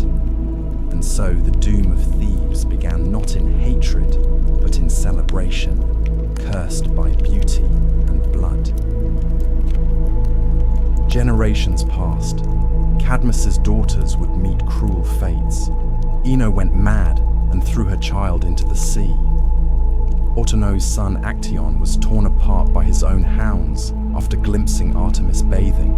Semele, beloved by Zeus, was tricked by Hera into demanding that he reveal his true form and died in flame. And Agave, in a frenzy of Dionysian madness, tore her own son Pentheus limb from limb, believing him to be a lion. But it was through Cadmus's great-great-grandson Laius that the true tragedy would unfold. Laius became king of Thebes and took Jocasta as his queen. Yet the gods had not forgiven the line of Cadmus. An oracle came. If Laius ever had a son, that child would kill his father and marry his mother. As in all Greek stories, the warning was not enough to prevent the sin. Laius lay with Jocasta, and a son was born. Terrified, Laius ordered the infant's ankles pierced and bound, then gave him to a servant to be abandoned on Mount Cithaeron. But the servant, pitying the child, passed him to a shepherd, who in turn delivered him to the king and queen of Corinth, Polybus and Merope, who were childless, and welcomed the boy as their own. They named him Oedipus, meaning swollen foot, and never told him the truth of his blood. Oedipus grew into a clever and proud young man, but rumors of his birth reached him. Seeking truth, he journeyed to Delphi, where the oracle gave him the same prophecy once spoken to Laius, that he would kill his father and marry his mother. Horrified, believing Polybus and Merope to be his true parents, Oedipus fled Corinth, unwittingly running toward his fate. On the road, at a crossroads near Daulis, he encountered a stranger, old, proud, and imperious. A quarrel broke out over the rite of passage, and in the heat of rage, Oedipus slew the man and his attendants, never knowing that he had just killed his true father, Laius. He continued on to Thebes, which was under siege, not by an army, but by the Sphinx, a creature with the body of a lion, wings of an eagle, and the face of a woman. She devoured all who failed to answer her riddle. What walks on 4 legs in the morning, 2 at noon, and 3 in the evening? Oedipus answered without hesitation. Man. The Sphinx, defeated, threw herself from a cliff. Thebes rejoiced. The city's deliverer was made king, and in gratitude, he was given the widowed queen as his bride, Jocasta, his mother. Years passed. Oedipus ruled well and had 4 children, Eteocles, Polynices, Antigone, and Ismene. But plague fell upon Thebes, and the oracle proclaimed the land was cursed by unpunished blood. Slowly, terribly, the truth unraveled. The old man at the crossroads, the queen's grief, the scarred feet, the servant who survived, and the blind prophet Tiresias, who named the king as both father and brother, son and husband. Jocasta hanged herself. Oedipus took her brooches and blinded himself, piercing his own eyes. He begged to be exiled and wandered the land as a wretched figure, guided only by Antigone's hand. In the hills near Colonus, he found sanctuary and, at last, a quiet death, swallowed by the earth, his grave a secret kept by the gods. But his children did not escape the curse. Eteocles and Polynices fought for the throne. When Polynices was exiled, he raised an army from Argos and led the 7 against Thebes, a war that bathed the city in blood. The brothers slew each other in single combat at the gates. Thebes survived, but its soul was broken. Antigone, the last to carry the old honor, buried her brother despite royal decree. For this, she was condemned by her uncle, Creon, and buried alive. The gods sent madness and death to his house as punishment. Thebes endured, but its kingship became a revolving door of ruin. The tale of Oedipus is not one of monsters slain or cities built. It is a tale of fate, of how a man may do all he can to outrun a prophecy and still run straight into its arms. It is a tragedy not born of evil, but of ignorance, of a man who sought the truth and was destroyed by it.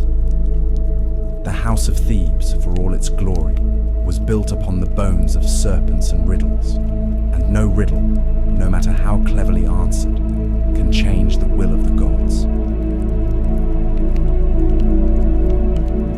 Of all the wars that ever ravaged mortal soil, none would echo louder than the one fought for a woman's face, a war of oaths and pride, of beauty and betrayal, of gods and kings, and the fall of empires.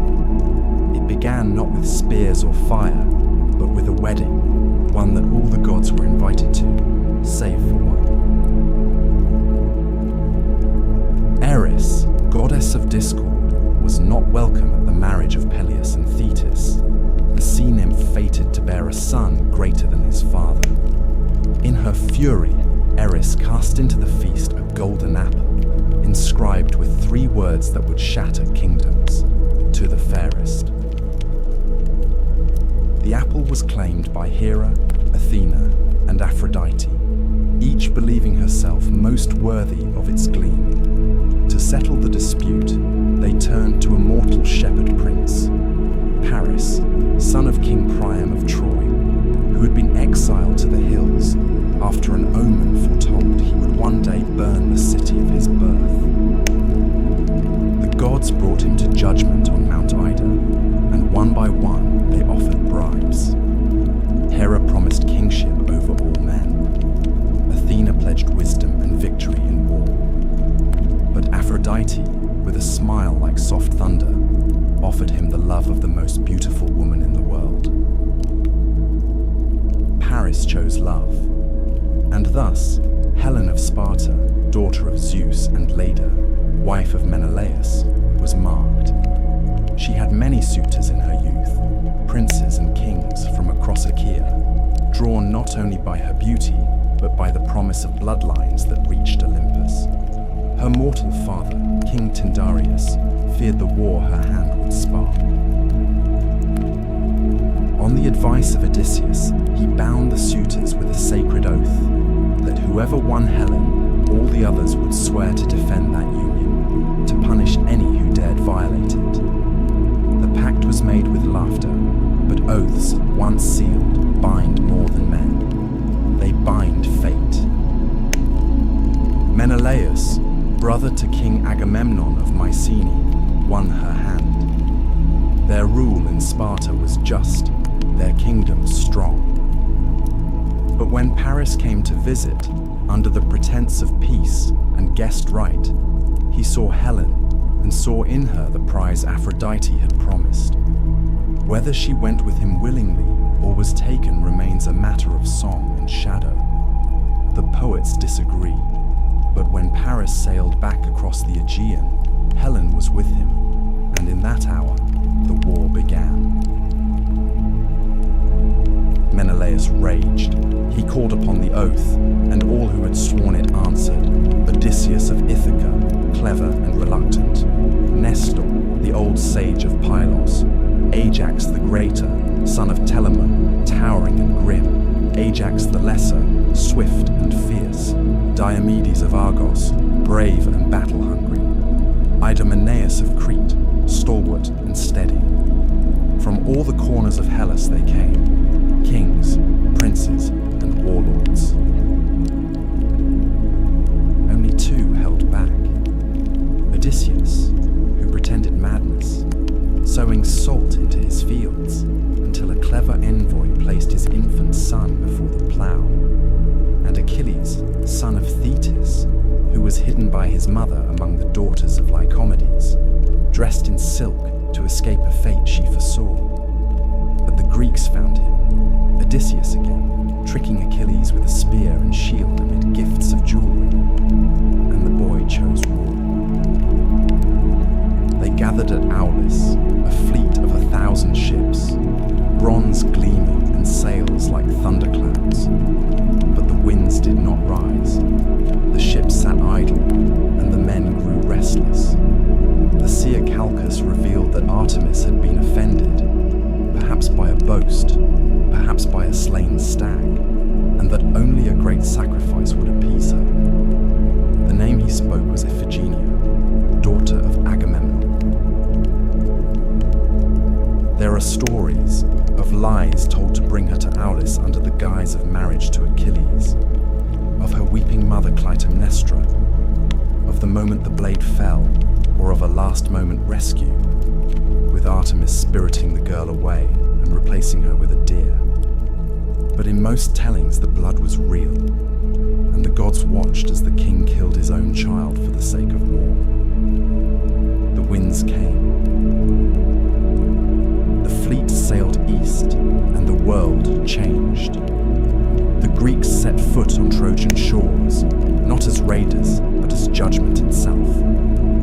For 10 years they would camp beneath the walls of Ilium, the great city ruled by Priam, defended by his sons, Hector, noble and doomed, Paris, beautiful and weak, Deiphobus, Helenus, and the others. The gods chose sides. Hera, Athena, and Poseidon stood with the Greeks. Aphrodite, Ares, Apollo, and Artemis favored the Trojans. Only Zeus tried to stay above it, but even he would bend, pulled by fate and family. This was not yet the war of Homer's Iliad, which would begin in the 10th year, but the war itself had already begun, not merely with spears and walls, but in the burning of oaths, in the breaking of trust, in the sacrifice of daughters and the judgment of gods. It was a war born not only of love, but of pride, of divine rivalry and mortal vanity, of old curses and deeper fears. And it would end not with victory, but with fire.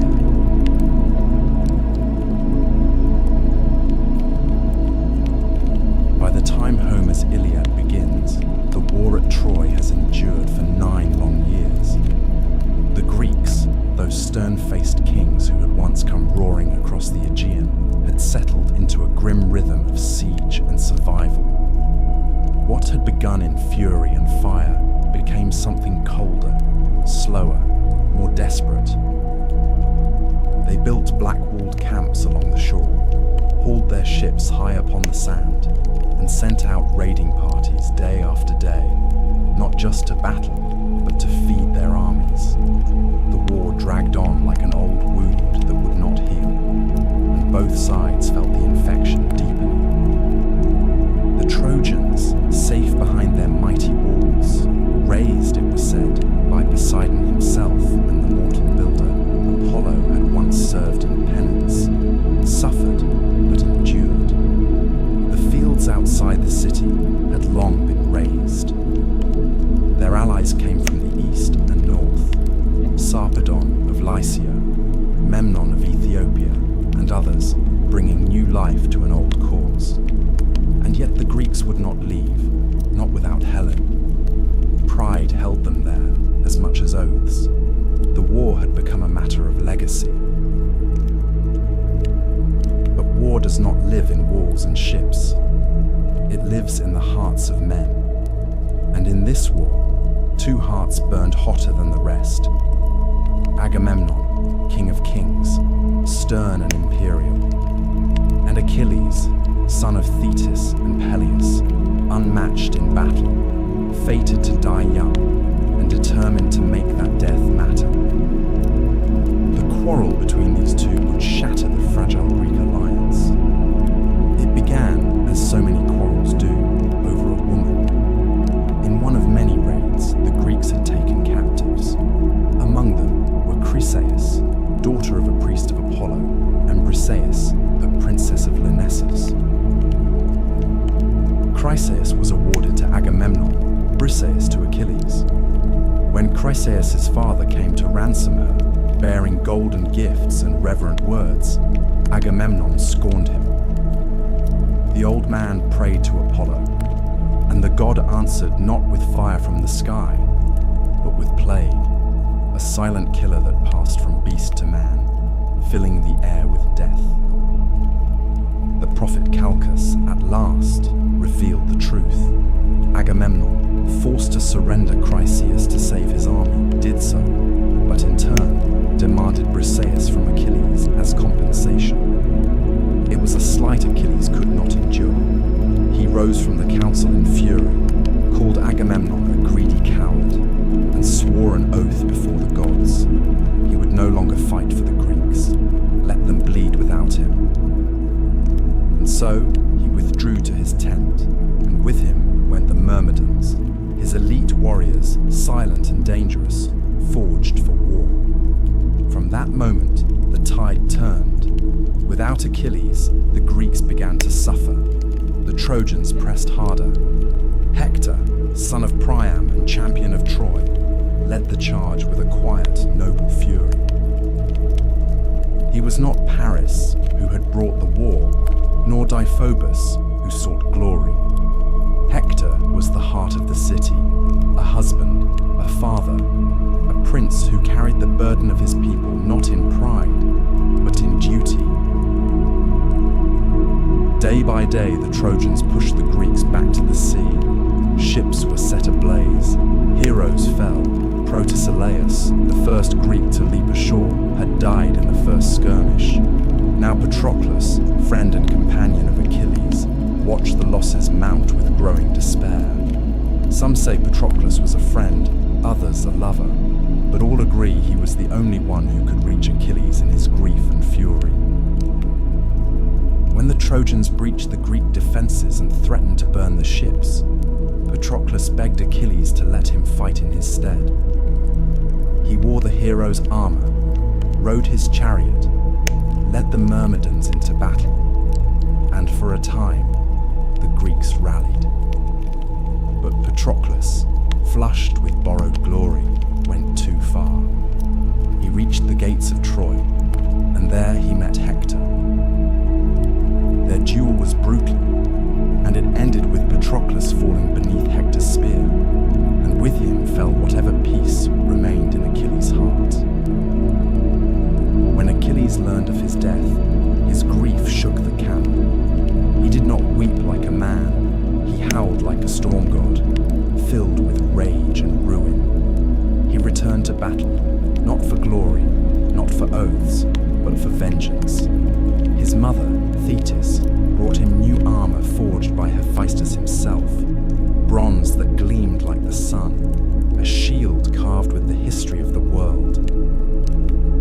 Then Achilles went to war.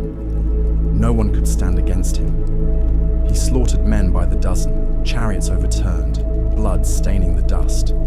He chased Hector around the walls of Troy 3 times before they met in single combat. Hector fought bravely, but Achilles was a fire no water could quench. He struck Hector down, pierced him through, and in rage, dragged his body behind his chariot, circling the city day after day, denying the dead prince the dignity of burial. It was Priam, the old king of Troy, who brought an end to that madness. At night, guided by Hermes, he crept into the Greek camp and knelt before Achilles. He kissed the hands that had killed his son. He spoke not as a king, but as a father, and Achilles finally wept. He returned Hector's body and gave Priam safe passage. For a moment, there was quiet in the war. But peace, as always, was fleeting. Achilles would not survive the war. A poisoned arrow, some say fired by Paris, others guided by Apollo, struck his heel, the only vulnerable part of him. He died in the dust, young and unmatched, and the war dragged on without him. The Iliad ends not with the fall of Troy, but with a funeral and a shared grief. Yet the war still loomed. The gods were not finished, nor were the Greeks. The wooden horse had not yet been carved. The gates had not yet opened, but the blood had been spilled, and the tide would soon turn.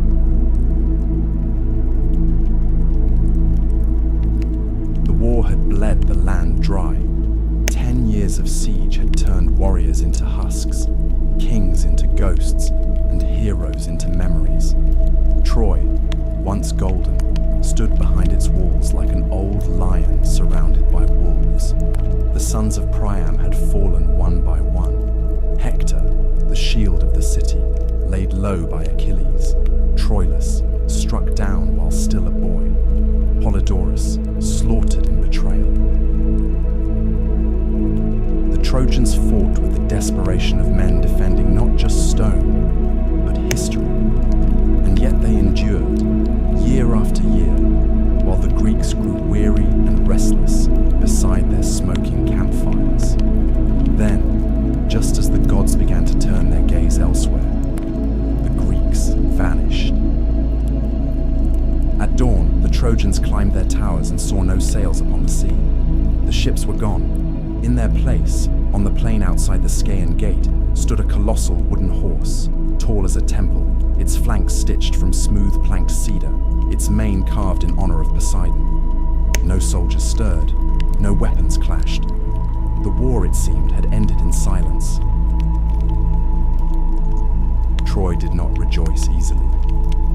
Priam, old and cautious, questioned what he saw. Others urged caution. But it was Sinon, a cunning Greek left behind, who broke the city's fate wide open. Pretending to be a deserter, he spun a tale so clever it might have come from Odysseus' own mouth. The horse, he said, was an offering to Athena, a peace token left behind after the Greeks had sailed away. If the Trojans brought it into their city, it would guarantee their dominance for generations. But if they dared destroy it, ruin would follow. Only Laocoon, priest of Poseidon, spoke the truth. Beware Greeks bearing gifts, he warned, and hurled a spear into the side of the horse. The wood groaned. Something shifted within. But in that moment, as if the gods themselves had tired of warning men, a pair of sea serpents, great and coiled, with eyes like burning coals, rose from the surf and crushed Laocoon and his sons in their coils. The people, seeing this, called it a sign. Troy had refused the gods' gift once before. They would not do so again. With ropes and wheels, with cheers and hymns, they brought the horse inside their walls. That night, while the city feasted and the fires died down to embers, a trapdoor in the belly of the beast opened with a groan like thunder. Out came Odysseus, Menelaus, Neoptolemus, Diomedes, and others, hand-picked for cruelty and cunning. At the same hour, the Greek fleet, hidden on the nearby isle of Tenedos, returned silently under cover of night. Troy slept. What followed was not war. It was slaughter. Neoptolemus, the son of Achilles, stormed through the palace like a black wind. He killed Priam at the altar of Zeus, the old king's blood soaking the stones. Cassandra, daughter of Priam and cursed prophetess, was dragged screaming from the temple of Athena, her warnings once again unheard. Hecuba, queen of Troy, watched her sons die and her city burn. The Greeks showed no mercy. Astyanax, Hector's infant son, was thrown from the walls so no heir might one day rise. Temples were desecrated, women taken, and the city of Troy, once the pride of Asia, was given to flame. Helen, whose face had launched 1,000 ships, was found in the palace. Some say she wept and begged for forgiveness. Others say she stood proud, untouched by grief. Menelaus, blade in hand, looked into her eyes and dropped the sword. He took her back to Sparta, and the war, at last, claimed its final victory.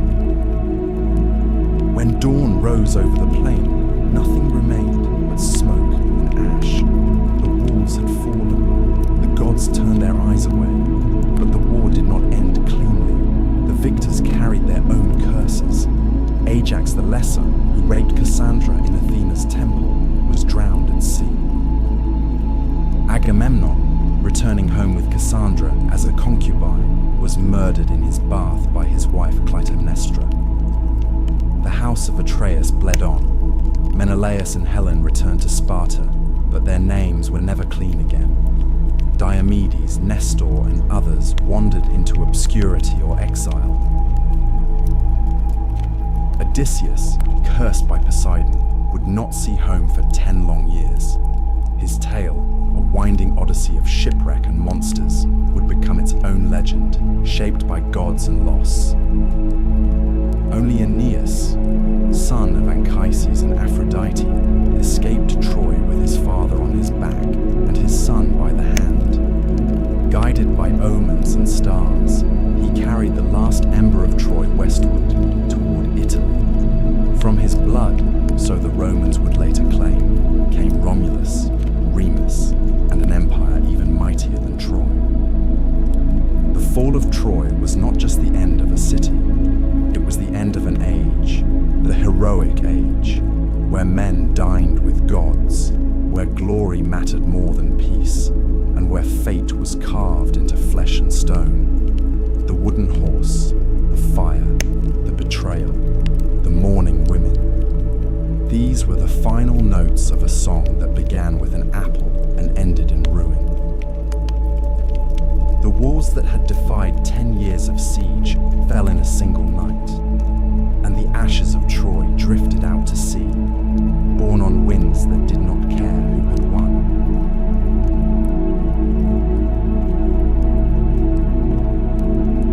The fall of Troy was not the end of the story, but the beginning of another kind of tragedy, one not fought in open fields or high-walled cities, but on dark seas, in storm-tossed galleys, and in the crumbling halls of once proud kings. For those who survived the war, the journey home would prove far more perilous than the war itself. The gods, unappeased by the sack of Troy, turned their fury against the victors. The winds that had once carried them to war now scattered them like leaves across the face of the world. Agamemnon, the High King, returned first, or so it seemed. He sailed with Cassandra, the Trojan prophetess taken as a concubine, and brought with him spoils, stories, and the shadow of a crime. The gods had not forgotten the sacrifice of Iphigenia, his daughter, slain to appease Artemis before the war began. And in Mycenae, Clytemnestra, queen, mother, and widow in all but name, had not forgotten either. She had taken a lover in Agamemnon's absence. Aegisthus, a cousin with his own score to settle, descended from the cursed house of Atreus. Together they plotted murder beneath the roof Agamemnon had built. When the king returned, triumphant but weary, he walked into his palace as into a trap. Some say he was stabbed in the bath, others that Clytemnestra wrapped him in a robe and struck him down with an axe. Cassandra died too, screaming in a tongue none would hear, murdered at the threshold of a foreign land. Clytemnestra, bloodied and unrepentant, stood over her husband's body and claimed the act as justice. In that house, vengeance had become tradition. In time, vengeance came again. Orestes, son of Agamemnon and Clytemnestra, returned from exile and slew both his mother and her lover, urged on by Apollo and hounded by the Furies, ancient goddesses who punished kinslaying with madness. His was a tale of blood and absolution, one that would echo in Athenian courts and myths for generations. But his was not the only path home twisted by divine hands. Menelaus and Helen wandered long across the sea, driven southward to Egypt by contrary winds. Some versions say the Helen who went to Troy was only a phantom, and the real woman had remained in Egypt the whole time, waiting, unaged, while a war raged for her shadow. Others say she went willingly with Paris, and that Menelaus forgave her, wearied by war and longing for peace. They returned to Sparta at last, and ruled together in uneasy silence. But Helen's name, once a poem, had become a curse, and Sparta would never again rise as high as the day she left. But it was Odysseus whose journey became the most storied, the most sorrowful, the most enduring. After Troy, he sailed not for home, but into a 10-year trial by sea, caught between the wrath of Poseidon and the whims of fate. He was no innocent. Odysseus had contrived the wooden horse and led the sack of Troy, and in doing so, had desecrated temples and angered gods. Poseidon, in particular, had marked him for punishment. Odysseus's ship was hurled from island to island, each more strange than the last. He blinded Polyphemus, the Cyclops son of Poseidon, escaping with the clever name of Nobody. He dallied with Circe, the sorceress who turned his men into swine, and with Calypso, the sea nymph who kept him as a lover for 7 long years. He journeyed to the edge of the underworld, spoke with the dead, and heard the song of the sirens, tied to the mast while his crew rode with ears plugged by wax. He sailed between Scylla and Charybdis, lost all his men to storm and folly, and at last washed ashore, alone, on the island of the Phaeacians, who, moved by his tale, gave him a ship and safe passage at last. He returned to Ithaca in rags and silence, his beard long, his eyes cold. There, in his absence, suitors had overrun his house, feasting and plotting to marry his wife Penelope, who had waited, weaving and unweaving the same shroud by candlelight. Odysseus, with the help of his son Telemachus, his loyal swineherd, and the bow only he could string, slew the suitors one by one. Blood filled the great hall. Peace returned, but only for a time. The cycle of war and vengeance was never far behind. Many others fared worse. Ajax the Lesser was struck down by Athena for his crimes. Diomedes, though valiant in war, returned to find his wife unfaithful, and his city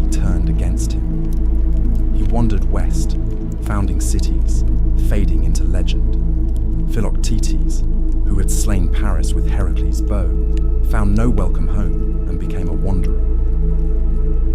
Neoptolemus, the son of Achilles, was killed in Delphi, cut down at Apollo's altar, perhaps in penance for the blood he spilled at Troy. The Trojan War had promised glory. It had delivered only ashes.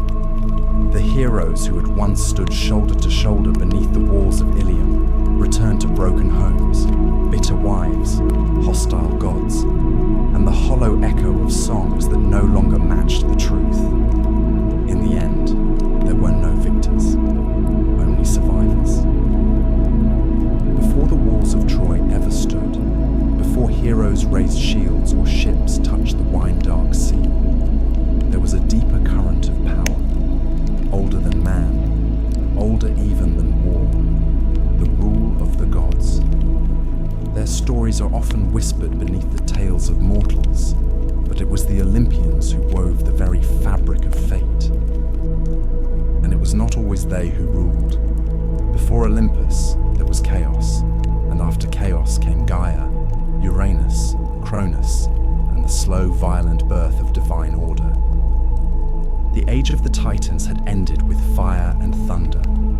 Zeus, youngest of Cronus's children, had risen against his father, freed his siblings from the belly of the sky god, and cast the Titans into the black pit of Tartarus.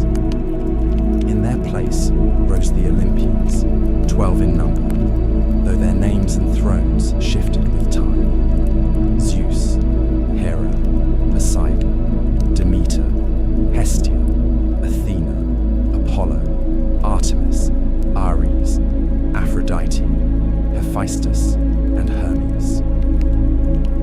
Upon Mount Olympus, they built a new order, not kinder than the one before, but shrewder, more complex, and far more entangled with the fates of mortals.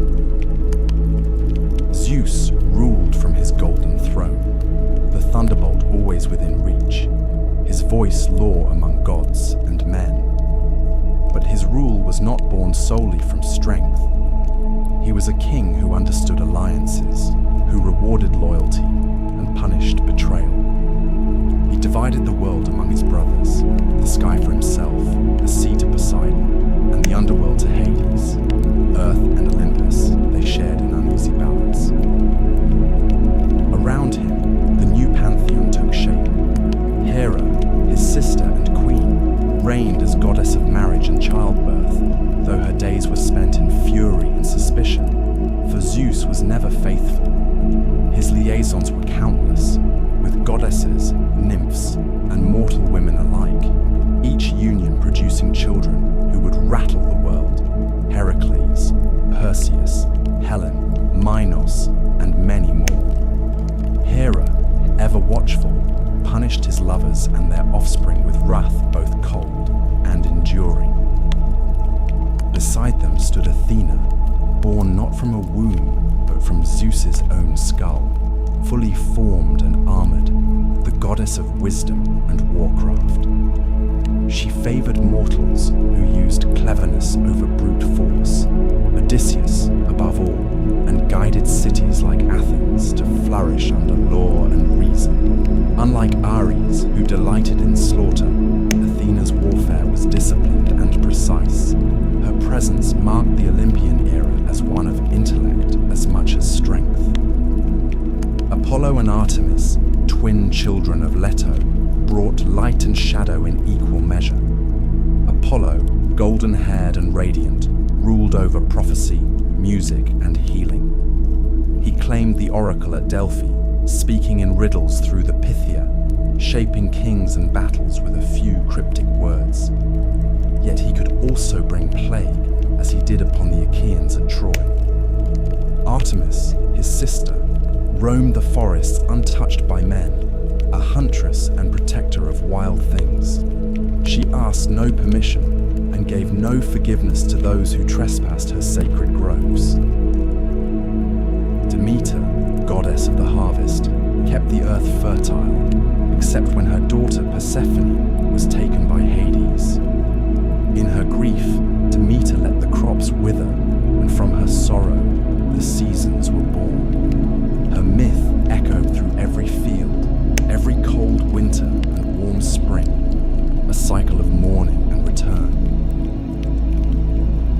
Aphrodite, said by some to have risen from the sea foam where Uranus's severed flesh fell, ruled love and desire. Her beauty stirred both gods and mortals to madness. She bound men's hearts to ruin and pleasure alike. In the halls of Olympus, she was married to Hephaestus, the lame smith god, but gave her heart and body to Ares, the god of war.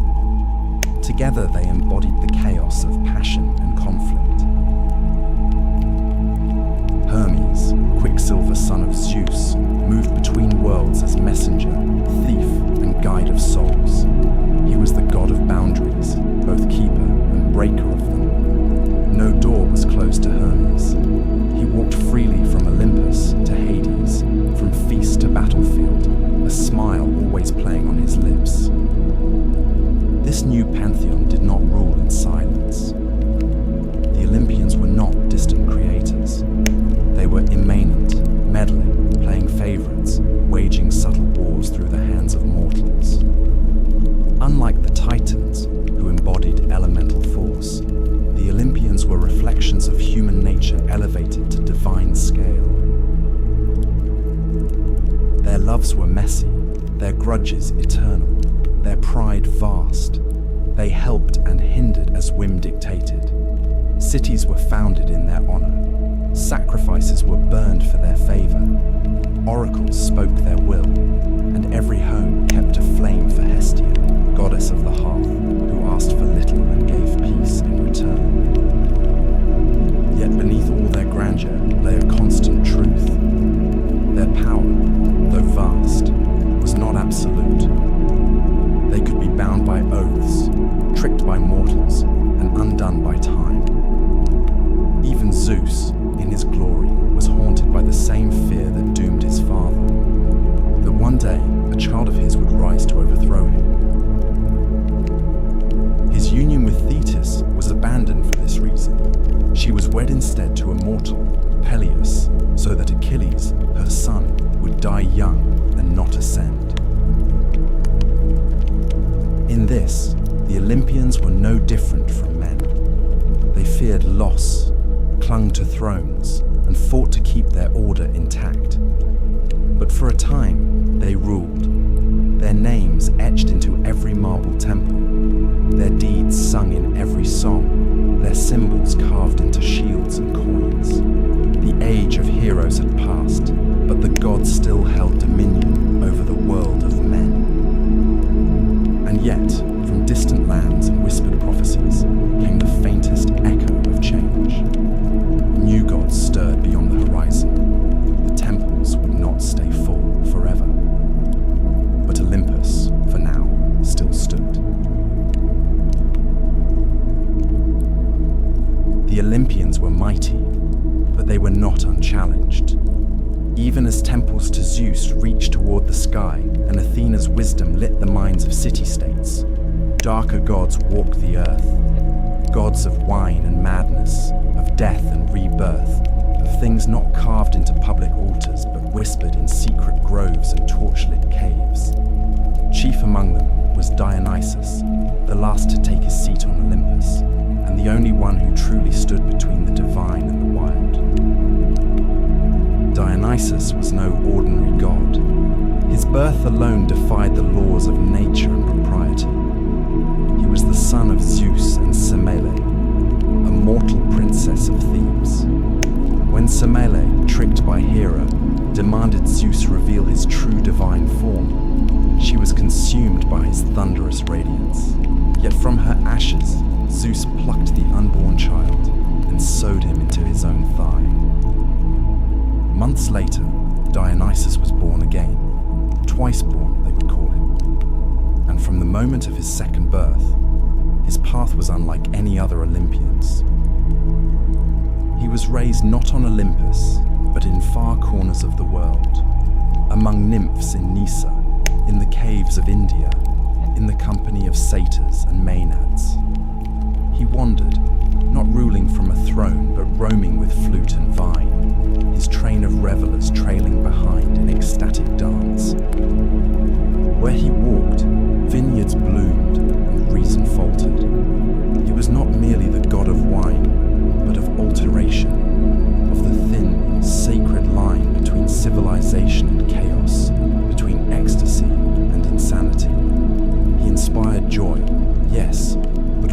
frenzy, and in frenzy, men and women alike might forget who they were. His arrival in Greece was not without resistance. Cities mocked his rights.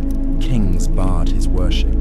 One by one, he punished them. In Thebes, his mother's homeland, the young god returned disguised, his followers stirring unrest with drums and cries. Pentheus, the rigid king, tried to suppress the madness. He arrested Dionysus, scoffed at the wild rites, and sought to spy on the women of the hills.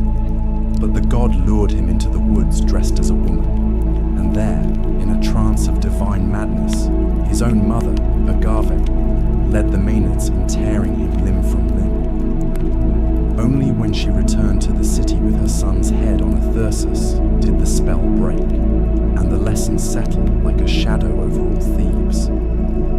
Dionysus was the god of theatre as well as intoxication, of masks and performance, of truths hidden within lies.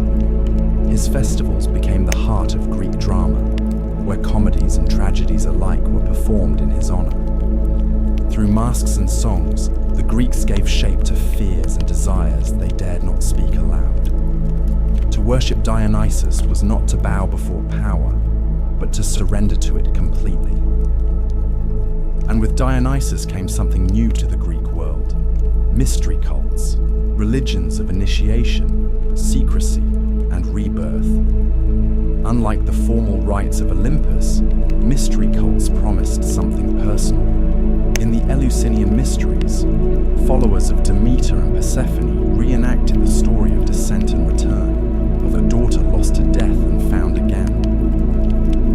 The Orphics, followers of the poet-mystic Orpheus, spoke of Dionysus as a god torn apart and resurrected, a god whose suffering brought wisdom and whose rites promised freedom from the cycle of rebirth. These mysteries did not reject the Olympians, but they moved beneath them, quieter and deeper.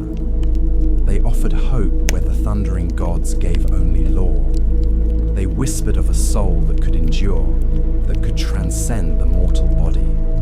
And in that promise, the old certainties began to tremble. Even on Olympus, the cracks began to show. The gods feuded more bitterly. Ares and Athena vied for the hearts of warriors. Apollo fell in love too often and too fatally. Hyacinthus, Daphne, Coronis, leaving death and transformation in his wake. Aphrodite, jealous and capricious, punished mortals for the very desire she stirred. The gods began to resemble the mortals they ruled, proud, fickle, wounded, and lost. In Dionysus, the Olympian order met its mirror and its undoing. He was divine, and yet lived as a wanderer. He brought joy, yet left madness. He tore down kings and raised up peasants. And most importantly, he changed the nature of divinity itself. The gods were no longer aloof and eternal. Through mystery, through ritual, through wine and song and madness, mortals could feel the breath of God within them, not in temples, but in themselves. And somewhere in the distance, beyond the wine-dark seas and the marble columns, new gods stirred. Rome was rising, the world was changing, and Olympus, for all its thrones and thunders, could already feel the wind shifting on the mountaintop. The Olympians, for all their immortality and glory, did not confine their stories to the high halls of Olympus. They descended again and again into the world of men. In the form of lovers, tempters, warriors, or punishers. They mingled with mortals and left behind not just oracles or omens, but children. These children of gods and mortals, demigods, were born into a world that neither fully embraced them nor could ever fully contain them. Some became kings, others monsters, but a few became legends, their stories lasting longer than the walls of Troy or even the temples of gods who sired them. Foremost among these was Heracles, the son of Zeus and Alcmene, a mortal queen of Thebes. His conception was marked by trickery. Zeus came to Alcmene in the form of her husband, drawing out the night so that it lasted twice as long. From that deception, Heracles was born, already shadowed by Hera's wrath. For Hera, the queen of heaven, could never abide her husband's infidelities, and she made the life of Heracles a crucible of torment. While still in his cradle, she sent serpents to kill him, and the infant strangled them with his bare hands. Heracles grew into a man of impossible strength, but it was not brute force that defined his legend. It was penance. In a fit of divinely sent madness, Hera's vengeance again, he killed his wife and children. Racked by grief, he sought purification at the Oracle of Delphi. There, he was told to serve Eurystheus, a petty king, and complete 12 labors, each more impossible than the last. He wrestled the Nemean lion, whose hide no blade could pierce. He slew the Lernaean hydra, cauterizing each writhing neck. He captured the Erymanthian boar, cleansed the stables of Algaeus in a single day, drove away the Stymphalian birds, and tamed the Cretan bull. He stole the girdle of Hippolyta, queen of the Amazons, seized the cattle of Geryon, fetched the golden apples of the Hesperides, and descended into Hades to bring back the hound Cerberus. Each trial was more than a feat of strength. They were encounters with death, with the edge of the world, with the very fabric of human suffering. Through them, Heracles became more than a hero. He became a symbol of mortal endurance, of pain redeemed through effort. At his death, poisoned by a robe soaked in the blood of a centaur, he built his own funeral pyre and climbed atop it, mortal no longer. The gods took him to Olympus, where even Hera, at last, accepted him as divine. He became the only mortal to join the pantheon, a god forged in agony. Yet Heracles was not the first demigod, nor the only one whose story shaped the fate of mortals. Long before him came Perseus, another son of Zeus, born of Danae, who was imprisoned in a bronze tower because of a prophecy that her child would kill her father. But fate, once set in motion, cannot be locked away. Zeus came to her not as a man, but as a shower of gold, and from that union, Perseus was born. Abandoned at sea in a chest, mother and child survived and were taken in by a kind fisherman. But again, a king's lust, this time Polydectes, who desired Danae, set Perseus on a path of peril. Ordered to bring back the head of Medusa, the Gorgon whose gaze turned men to stone, Perseus embarked on his quest armed by the gods. Hermes gave him a sword, Athena a polished shield. He stole the eye of the Grey, the old Grey sisters who shared one vision among them, and learned the Gorgon's location. With Athena's guidance, he approached as Medusa slept, using the mirror of his shield to strike without looking, and severed her head. From her neck sprang Pegasus, the winged horse, and Chrysaor, a warrior of gold. Perseus escaped with their help, and on his return journey, rescued Andromeda from a sea monster, married her, and founded dynasties. His lineage would carry on to Heracles, linking their stories by blood and fate. There were others, Theseus, son of Poseidon, or Aegeus depending on the telling, who slew the Minotaur in the labyrinth of Knossos, bringing Athens into its first taste of empire. Bellerophon, rider of Pegasus, who killed the Chimera but flew too high and fell. Atalanta, raised by bears and swift as the wind, sometimes said to be the daughter of Artemis herself, who raced suitors and killed boars, but was undone by love and distraction. The demigods were never allowed peace. Their blood was too divine for comfort, too mortal for eternity. The gods watched them with pride and fear, for each one tested the boundary between Olympus and Earth, and the mortals worshipped them, not just for their triumphs, but for their struggles. They suffered, bled, and sometimes died. But in doing so, they became immortal in a way the gods never could, through story.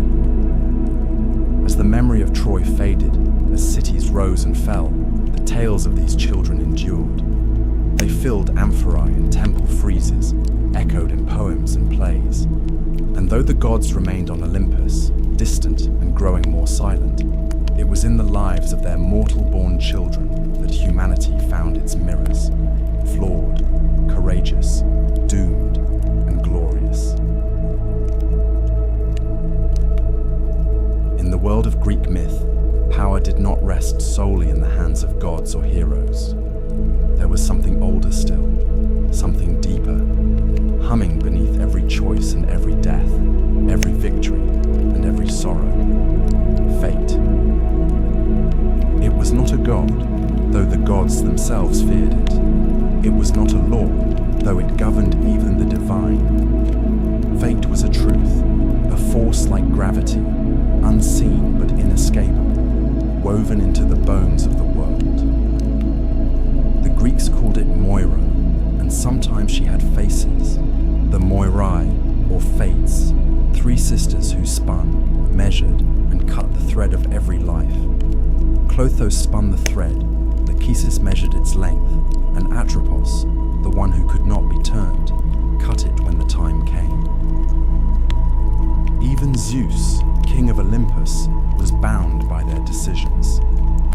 He might thunder and plead, but if Atropos raised her shears, no power in heaven or earth could stay her hand.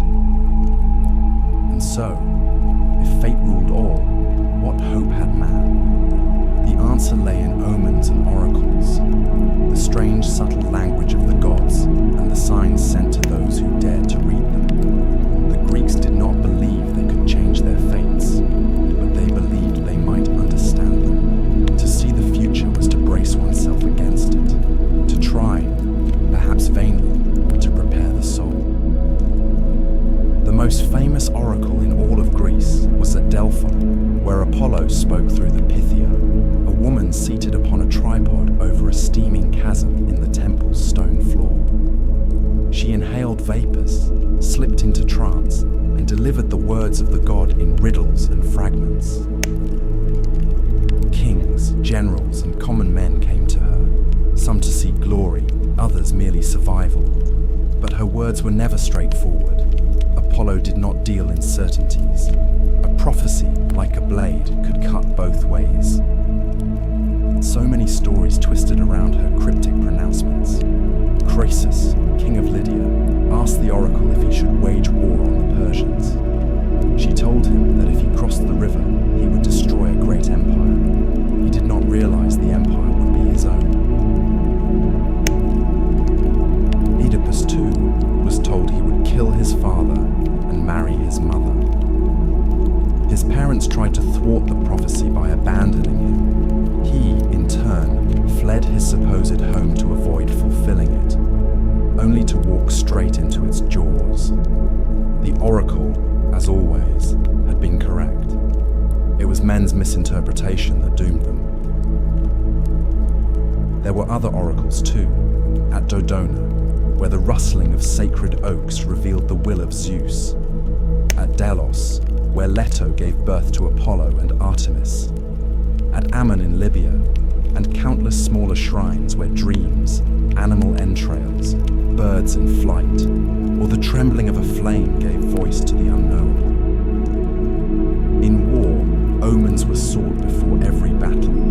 A flash of lightning, a flight of crows, a sneeze at the wrong moment. These were not trifles. They were warnings, communications from the divine. A general who ignored them risked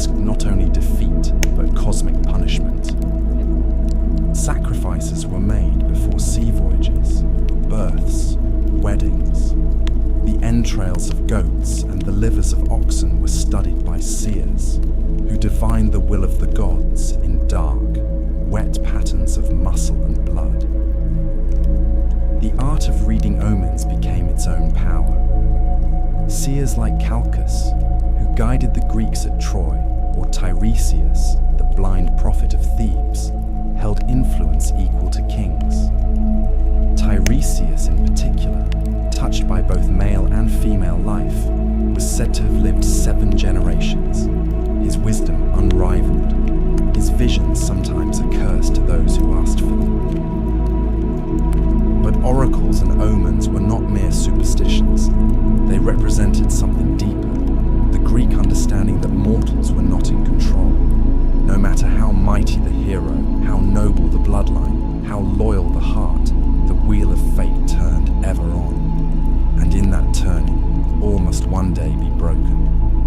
The gift of prophecy was not power, it was awareness. And awareness, too late, was often indistinguishable from tragedy. Still, men sought prophecy. They climbed mountain paths to Delphi, brought gold and goat blood, asked questions in trembling voices. For even if fate could not be changed, it could be faced. To know the storm was coming was not to stop it, but it was, perhaps, to die with eyes open. In this tension, between knowledge and helplessness, between the known and the feared, the Greeks found meaning. Their stories were not about victory over destiny, but dignity within it. Even the gods watched the loom of the fates, unable to sever the threads they disliked. Hector knew he would die, and still strapped on his armor. Achilles knew he would not return, and still sailed to Troy. Oedipus sought to flee his doom, and instead ran headlong into it. And the Pythia kept breathing, year after year, whispering riddles in the smoke, her voice the cold breath of a world that had already decided what was to come.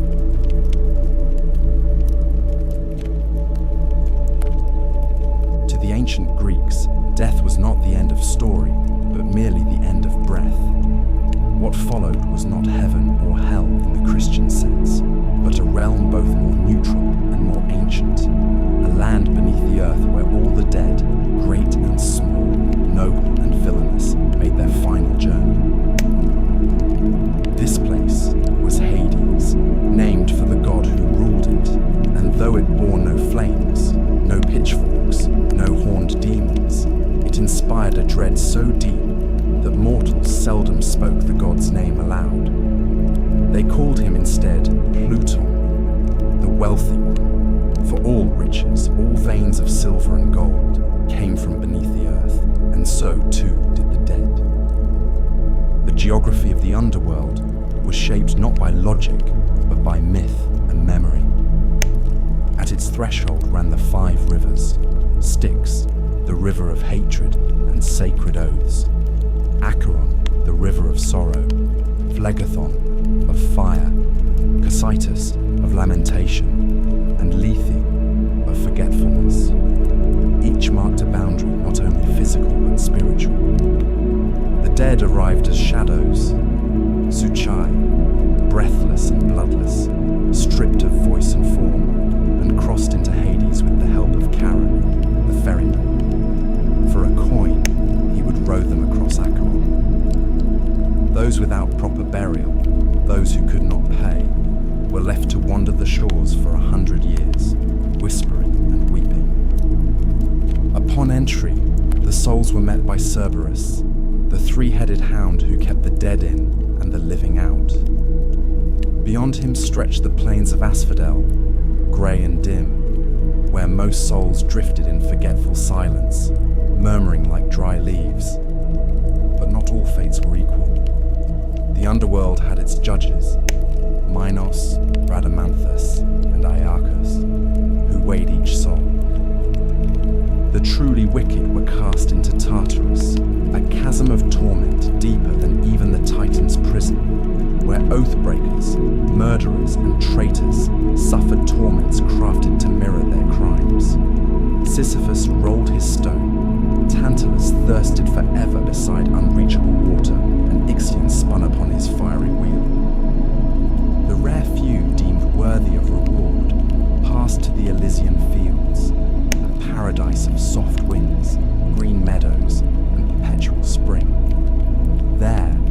heroes might linger in comfort, their memories intact, their deeds honored, still fewer souls might choose to be reborn, passing through the river Lethe to forget their past lives, beginning the cycle anew.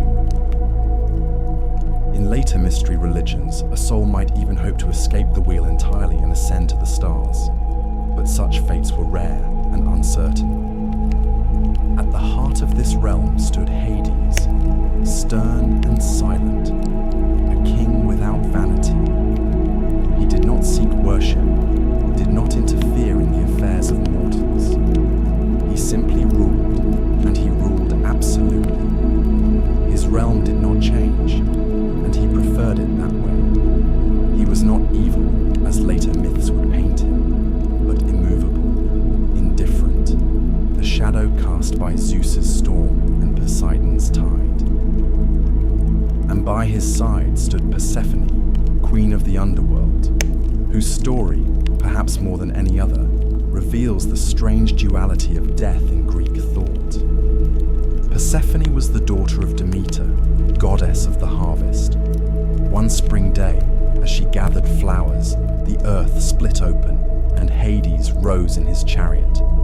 He took her, swiftly and without consent, down into his realm. Demeter, in her grief, let the earth wither. Crops failed, rivers dried, famine swept across the land.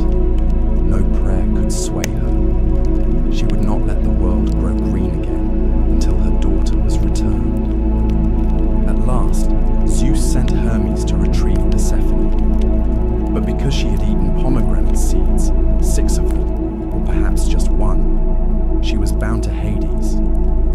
The compromise became a myth for the seasons. Persephone would spend part of the year in the underworld, and during those months, Demeter would grieve and the world would grow cold. When Persephone returned, the earth would bloom. Life and death became a cycle, not a sentence. Over time, Persephone's role evolved. No longer merely a captive, she became a ruler in her own right. A queen of mysteries who walked among the shades with quiet authority. In the Eleusinian mysteries, the great secret rites held outside Athens, her descent and return were reenacted each year, promising not only the return of the grain, but the hope of renewal for the soul.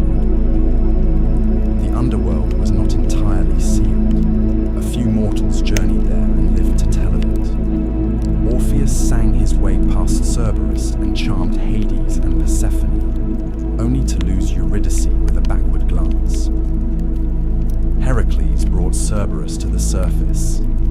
Odysseus, guided by Circe, sacrificed to the dead and called up the ghosts of Tiresias, Achilles, Agamemnon.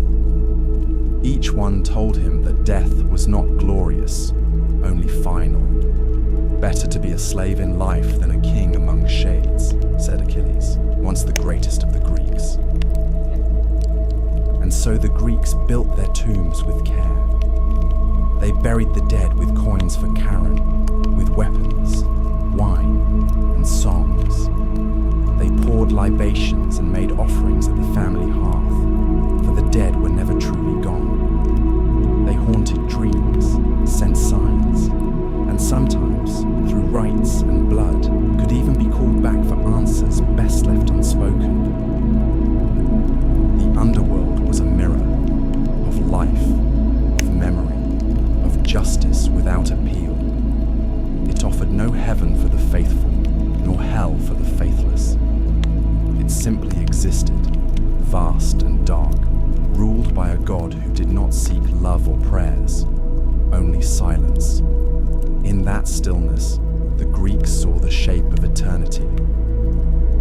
And in the stories they told of Hades and Persephone, of shadows and judgment, of rivers and thrones beneath the earth, they gave death its place in the order of the cosmos, not as a punishment, but as a passage. Even the gods are not immortal, not in memory, not in power, and not in reverence. There comes a moment in every mythic cycle where the divine grows quiet, where once vivid figures fade from the edge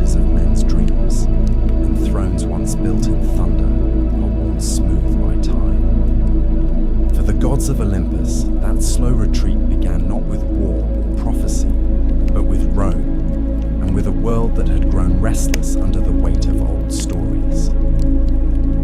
The Romans did not destroy the Greek gods. They adopted them, gave them new names, folded their myths into Roman values and Roman conquest. Zeus became Jupiter, Hera became Juno, Poseidon became Neptune, and so on. An act of transformation, as calculated as it was reverent. Rome admired the grandeur of Olympus, but it reshaped the gods to better reflect its ideals: order, hierarchy, empire. Jupiter thundered not from a wild peak, but from the Capitoline hill, dressed in the robes of a lawgiver. The wildness of Dionysus became the cultured Bacchus, and Athena's fierce independence softened in the civic wisdom of Minerva. In literature, the myths lived on. Ovid, in his Metamorphoses, retold the old tales in golden Latin, often with irony, always with poetic grace. Virgil, in the Aeneid, made the gods instruments of fate, pulling strings behind Rome's founding. But something had shifted. In Homer, the gods strode the battlefield, naked in their passions, visible in the dust and blood. In Roman myth, they had become symbolic, distant, politicized. They no longer intervened as freely. They had become themes more than presences. And as the empire expanded, so too did its encounters with new gods and ideas. From the east came Mithras, a deity born from stone, slayer of cosmic bulls. From Egypt came Isis, mother of magic and life, wrapped in silks and secrets. From Judea came a single, invisible god, one who forbade images, scorned idols, and made no room for divine siblings or thunder-wielding kings.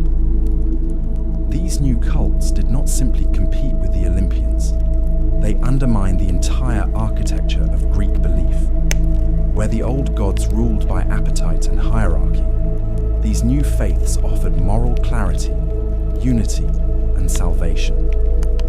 At the same time, philosophy began to erode the mythic world from within. Thinkers like Xenophanes had long mocked the idea of gods shaped in the image of men, arguing that if oxen had gods, they too would look bovine. Plato admired the beauty of myth, but cast doubt on its literal truth, suggesting the gods must be perfect and good, not the jealous, lustful figures who bickered on Olympus.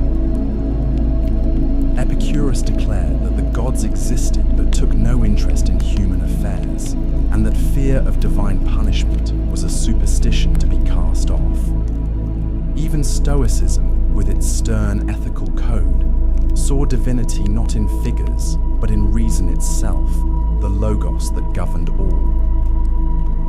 By the time the imperial cult arose, when emperors were declared divine and altars were built to mortal men, the line between myth and politics had frayed entirely.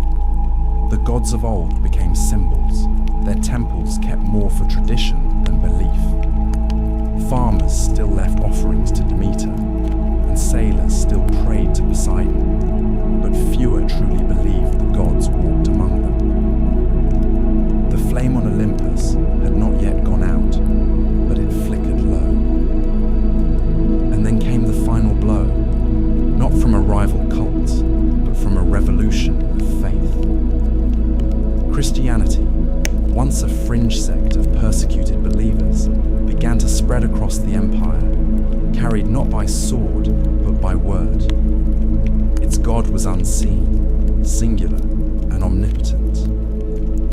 Its stories were not of lovers and vengeance, but of sin and salvation. In time, its temples replaced the old ones. Its hymns drowned out the liars. Its priests denounced the Olympians as demons or fictions. By the reign of Theodosius I, pagan temples were closed by law, the Olympic Games abolished, and the rites of sacrifice outlawed. The gods did not resist. There was no final war between Zeus and Christ, no divine siege of Jerusalem or Rome. The Olympians simply faded, like the last light of a long day. Their statues stood weathered and silent. Their altars went cold. The marble columns cracked, and ivy crept up where priests once stood. The myths remained, but as literature, not faith. Children learned of Heracles in schools, not shrines. Artists painted Athena, but did not pray to her. The gods who had once commanded storms and fates were now stories, beautiful, strange, haunting. And yet, they endured. Even as their temples crumbled, they lived on in whispers, in poetry, in the architecture of Western imagination. They returned in Renaissance paintings, in Enlightenment philosophy, in romantic epics and modern retellings. They became archetypes of war and wisdom, of love and betrayal, of hubris and glory. The Greeks had given them human faces, and in doing so had made them eternal in a different way. Though the temples fell and the oracles fell silent, the myths of Olympus did not die. They became echoes, faint at first, like a distant lyre strummed in the wind, then louder as time passed, and the world once again began to listen. For myths, unlike kingdoms, are not bound by stone and sword. They endure in the realm of imagination, and there the gods have always found a way to return. During the long centuries of Christian dominance in Europe, the gods were not worshipped, but neither were they forgotten. Monks and scholars copied ancient texts, sometimes grudgingly, preserving Homer and Hesiod, Euripides and Sophocles, even as they condemned the beliefs these works once sustained. The old stories survived not in temples but in libraries, tucked between sermons and treatises, waiting. And then came the Renaissance, that great turning of the wheel, when Europe looked backward to move forward. In the courts of Florence, in the chapels of Rome, in the minds of thinkers like Petrarch and Erasmus, the gods rose again, not as deities, but as symbols of human nature. Painters draped Aphrodite in seashells and light. Sculptors gave Apollo his bow and grace. Poets invoked the muse once more. Myth was reborn in marble and canvas, not altar and incense. The gods no longer ruled the sky, but they reigned in art. In the age of enlightenment, reason challenged superstition, and yet the myths endured. They were studied, translated, dissected. To Voltaire, they were allegories. To Goethe, they were mirrors of the soul. Romanticism followed, and with it, a return to the emotional, the tragic, the sublime. Writers looked to Oedipus and Antigone, to Orpheus and Eurydice, and found in them eternal questions. What is fate? What is love? What does it mean to be human? Then came the modern age. Myth was no longer confined to classical study. It appeared in literature, cinema, psychology, even comics. Carl Jung saw the gods as archetypes within the human mind, eternally re-emerging. James Joyce wove them into Dublin's streets. Rick Riordan reimagined them for schoolchildren in Manhattan. In Marvel and DC, the gods walked again, not in robes and sandals, but in armor and spandex. And always, in the background, there remained the old tales, unchanged. Odysseus still sailed. Heracles still labored. Persephone still rose each spring. They were not forgotten. They were simply translated, generation to generation, into new forms, new tongues, new dreams. Because myth is not fixed. It is living memory, shaped by those who carry it. What the Greeks gave us was not just a pantheon, but a framework, a way to explain the world, to wrestle with death, to honor beauty, to understand the self.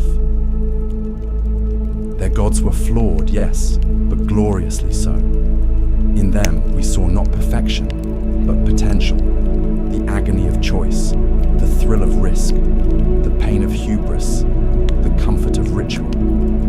They told us what we might become and what we must fear. Even now, in a world of science and silence, the myths still murmur. You hear them in stories of chosen heroes, in fallen stars, in the slow turn of the seasons. A girl descends and spring waits. A king defies prophecy and loses everything. A mother grieves the sun. The faces change, but the truths do not. The gods may have left Olympus, but they never truly left us. They walk quietly now, in books and songs, in dreams and memories, in every tale that dares to reach beyond the mortal veil. They are not dead. They have simply moved. And now the story ends. The winds on Mount Olympus are cold.